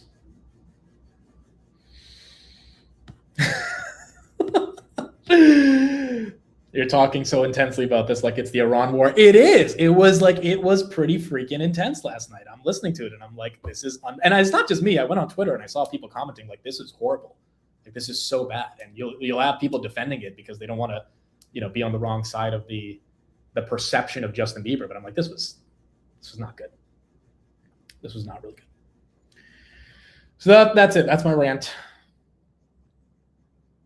If Taylor's song is slamming screen door, what's your song? What do you mean by slamming screen door? Oh, that's a song by Taylor? I don't know. All I know is that I think Love Story by Taylor Swift is my best song. Justin Bieber, that Journals album is incredible. But there's a lot of good Justin Bieber songs. Like the point is he like performed like 30-second snippets of it, and I was like, this is not good. Oh, Our Song by Taylor Swift. Oh, yes. That's a good. Yeah, I would say Love Story is my favorite song from Taylor Swift. Our Song is a good song as well, though. Mid screamed at the TV last night. Dude, I went to bed like really mad. Like I really was not happy about what happened. But it is what it is. Amit's music taste is worse than his movie knowledge. Okay, that's incorrect. I listen to way more music than I watch movies. And I think I had a pretty sophisticated. I gave both sides. The bear case to why he did it, the bull case to why he did it. He didn't want to make. But I'm saying, dude, if you're going to play little snippets of these songs, people are going to want to stream them anyway because you're reminding people of the nostalgia of these songs. So you're going to generate more profits for the private equity firm that bought your shit. But to half-ass it and do it in this like YouTube, I'm just going to pull up clips. I don't like it.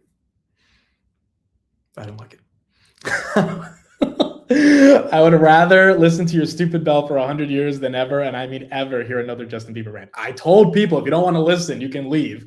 We spent, we're 2 hours and 30 minutes into this. We definitely spent an hour. No, we spent 2 hours on stocks. The last 29 minutes, probably 20 minutes have been Bieber. It's not like the whole futures were about Bieber. But that was my take. But anyway, basis points. It'll be me and Steve this week. We'll have an episode tomorrow. I'll tell you guys who the guest is. Katie Stockton. Katie Stockton's amazing. Super awesome at TA. She's been on CNBC. She was awesome in person. Super, super nice lady. So she will be on the show tomorrow. That'll be uploaded. And yeah, me and Steve will do it by ourselves on Thursday. And then we'll keep going. This rant is right up there with Farzad's. Farzad's rant was a bit more aggressive. Farzad ended up cursing, slamming the table. I was like, damn. At least I didn't curse or slam and throw a chair. Although I I didn't, as someone who really wanted a big performance. The worst part is he's performing all these songs that no one cares about. That's the part that made me upset, because you're actively punching people in the face by saying, oh, I'm going to perform this shit that I just recorded 2 months ago. I know none of you like it. It hasn't hit the billboards. There's no music video for it. No one knows the words, but I'm going to perform it just because I get to make money off of it, versus the private equity firm. It's like, but the fans came here to listen to music that you made in 2015 and 2010, because that's where they developed their love and appreciation for you as an artist. And so I just thought it was so, I don't know. I thought it was just a slap in the face. Tickets were 4,000. Let's ask Gemini, how much were Coachella tickets this year? Usually it's like 1,800. Oh, wow, you're right. $4,000, dude. Some of the resale prices, well, some of them obviously weren't 4,000, but the resale got as high up to 6,000. VIP tickets were more. Yeah, see, I'm never paying $4,000 to go to a freaking concert. I went to like 2 concerts in my life. I hated both of them. Not because of the artist, I just hated standing and like I'm not one of those guys who goes to raves or EDC or anything. Dude, like, don't, like, please, no. Like, I'm not, like, let's not do that. Like, I is zero excitement to go walk through Coachella in front of 1 million people and jump up and down and like, no, no, I'm not doing that shit. Like, I've never felt excited to do that, ever. But a lot of people do, and they'll pay a lot of money for it. He performed All That Matters, but he performed like 30 seconds of it. Like, it was so like, I don't know. I don't like it. Austin, thanks for the super chat payment for being a content creator that takes the bullying. Yeah, and look, I feel bad for Justin because he has billions of people that comment about his life and his relationship and all this stuff, but he's at a different level of superstardom where, you know, it probably gets to you when everyone has an opinion about you. And I'm not the one to try to artificially create up a narrative or critique people, but like at some point you're like, dude, this is just one of the most horrible performances I've ever seen. And it felt like a slap in the face. So, you know, I personally didn't like it.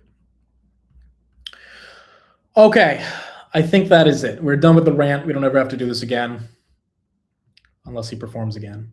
But people are belligerent at concerts. Yeah, I just never enjoyed it, dude.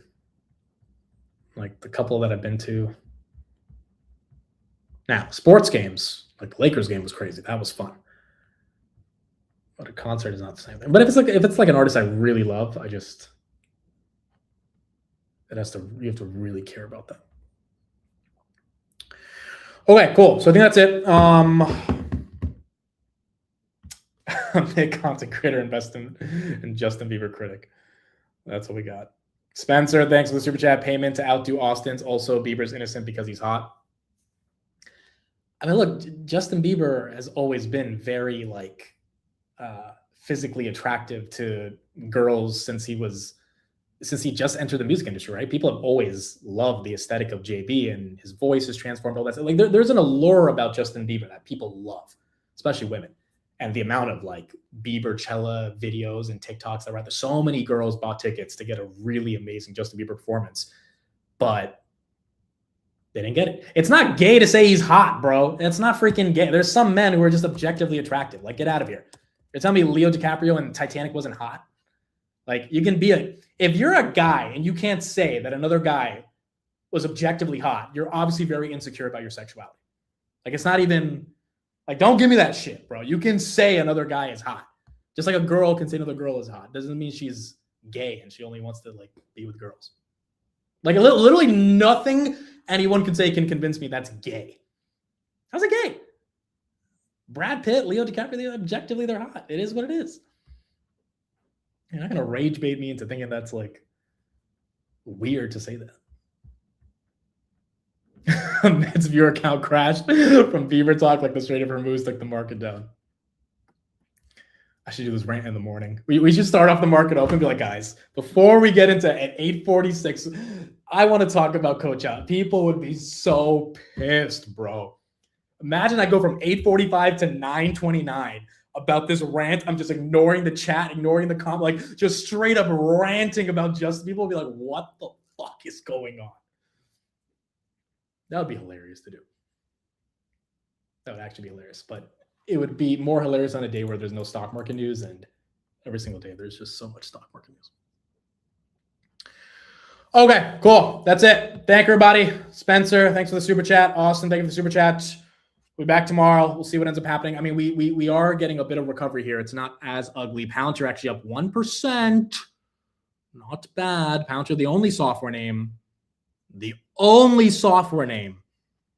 Let me confirm that. ServiceNow also. Okay, so ServiceNow and Palantir are the only two names that are catching a bid right here.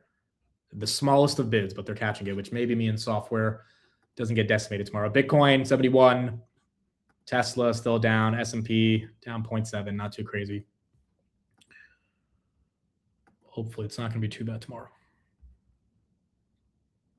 I just got here, and the first thing I hear is you say Brad Pitt and Leo DiCaprio are hot. You guys are not going to convince me that's being gay by saying another guy is hot. Like, you can objectively admit a guy is hot. Like, if a guy has like big biceps and you say, "Oh, that guy has big biceps," is that gay because you pointed out he has big biceps? Like, what are you talking about? It's not gay. No, we're not doing a freaking poll about this because everyone's gonna say it's gay. Like, I know you guys. You want to do a poll just so I can freaking poll it, and then the polling goes the exact opposite direction, and then I look like I'm stupid. But you guys are gaslighting. It's not gay to just say someone's attractive, even if you're the same sex as them. Like, you guys are crazy.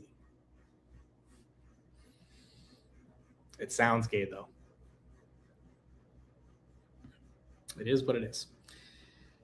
It is what it is. Is there anything we didn't talk about? I think we talked about pretty much everything. A lot of this stuff we're going to have to go over tomorrow morning if we have new updates. But yeah, I think that should be pretty much it. Okay, cool. You can say attractive, not hot. That's gayer if I say, oh, he's attractive. Like, hot is like, no, attractive is more. I mean, I don't think there's a big difference between them, but I feel like one sounds worse than the other. Hot is just hot. It is what it is. It's objectively. We didn't talk about your pedicure. I did not get a pedicure this weekend. Dude, honestly, this weekend I slept. I have not slept this whole week. Like, I've been sleeping at like 2 a.m. every day. Saturday, I freaking slept. And then I woke up at a couple meetings, and then I just chilled, watched Scandal, did a little bit of stock research, and I ignored like 5 phone calls on Saturday. Saturday is the one day I don't want to talk to anybody, bro. And then you got Davis calling me and this person calling me, and I'm like, I just didn't answer. I didn't answer. I'm like, I'm not answering this shit. Saturday's the one freaking day where I get to not talk, not have an opinion on it, not say it, not analyze. I just want to freaking, because Sunday I have to get ready for the future show. So like, you have like a couple hours in the morning, and then you got to get it ready. Saturday's the one day a week. And then I got a bunch of text messages this morning of like, why aren't you answering your phone? I'm like, dude, I could not, like, Saturday, I just want to chill. No, I didn't answer Steve's call either. I had to wait a little bit. Like, I was freaking tired, bro. I was tired. It's the one day of the week where I don't want a notification on anything at all. And I got a bunch of them. And I felt bad, but I'm like, dude, I cannot answer this. Like, if I answer this, like, I'm going to get into an hour-long conversation about shit. So I'm just honestly, I'm just turning my phone off on Saturdays. I can't take it. Yes, Amit wants the bed rot on a freaking Saturday. That's it. Okay. What if your boyfriend calls you? Dude, Davis called me, and then I didn't respond for like 4 hours, and then I finally called him back, and he's like, bro, we're going to be fucked on Monday. Like, literally, he called to complain about the freaking ceasefire shit. And I'm like, dude, I think Palantir might be up. And so far, I was like, look, I know you feel really bad right now, but I do think we're going to, this technically is kind of bullish. And so far, we're at least okay. He was like, what if I just sell everything? I was like, dude, hold up. Like, just chill out for a second. You know, like this stuff gets to your head where you're just like, I got to keep some of my gains. I'm like, if you want to sell some stuff, take it. But like to nuke your whole portfolio because of Trump doing a blockade, I'm like, just chill out a little bit. I think we're going to be all right. I hope. And let's see what happens. Hopefully it's not going to be that bad. Are you still getting a dog? I want one, yes. They keep showing up on Instagram. I just don't think I could really take care of it. But I do want one. People need to respect the do not disturb. That is facts, bro. That is so facts. All right, that's it. I'm done. I'll be honest, like the 5th time I'm saying bye. I will see you guys tomorrow morning. Market open. We have earnings tomorrow. Do we have an earnings tomorrow in the morning? We have Goldman Sachs. Yeah, Goldman Sachs. Okay, so that's actually going to be important. We'll see how this is the first big bank to report. We'll see how that goes. And then yeah, we will keep going from there. And that's it. Trump is not live. He was live. We covered it. Didn't say anything too different. And hopefully we get some more details tomorrow. All right, that's it. Thank you, everyone who listened to my rant. If you cared enough to listen to it, we'll see what happens with the markets. Hopefully, we got to break down multiple perspectives, and we will keep doing that every single day. Futures are not that ugly. Hopefully, they kind of chill out tomorrow. Market kind of doesn't believe it's going to be that bad. And we can keep going from there. Thank you, everybody. Appreciate it. I'll see you guys tomorrow on the market open. Bye, everybody.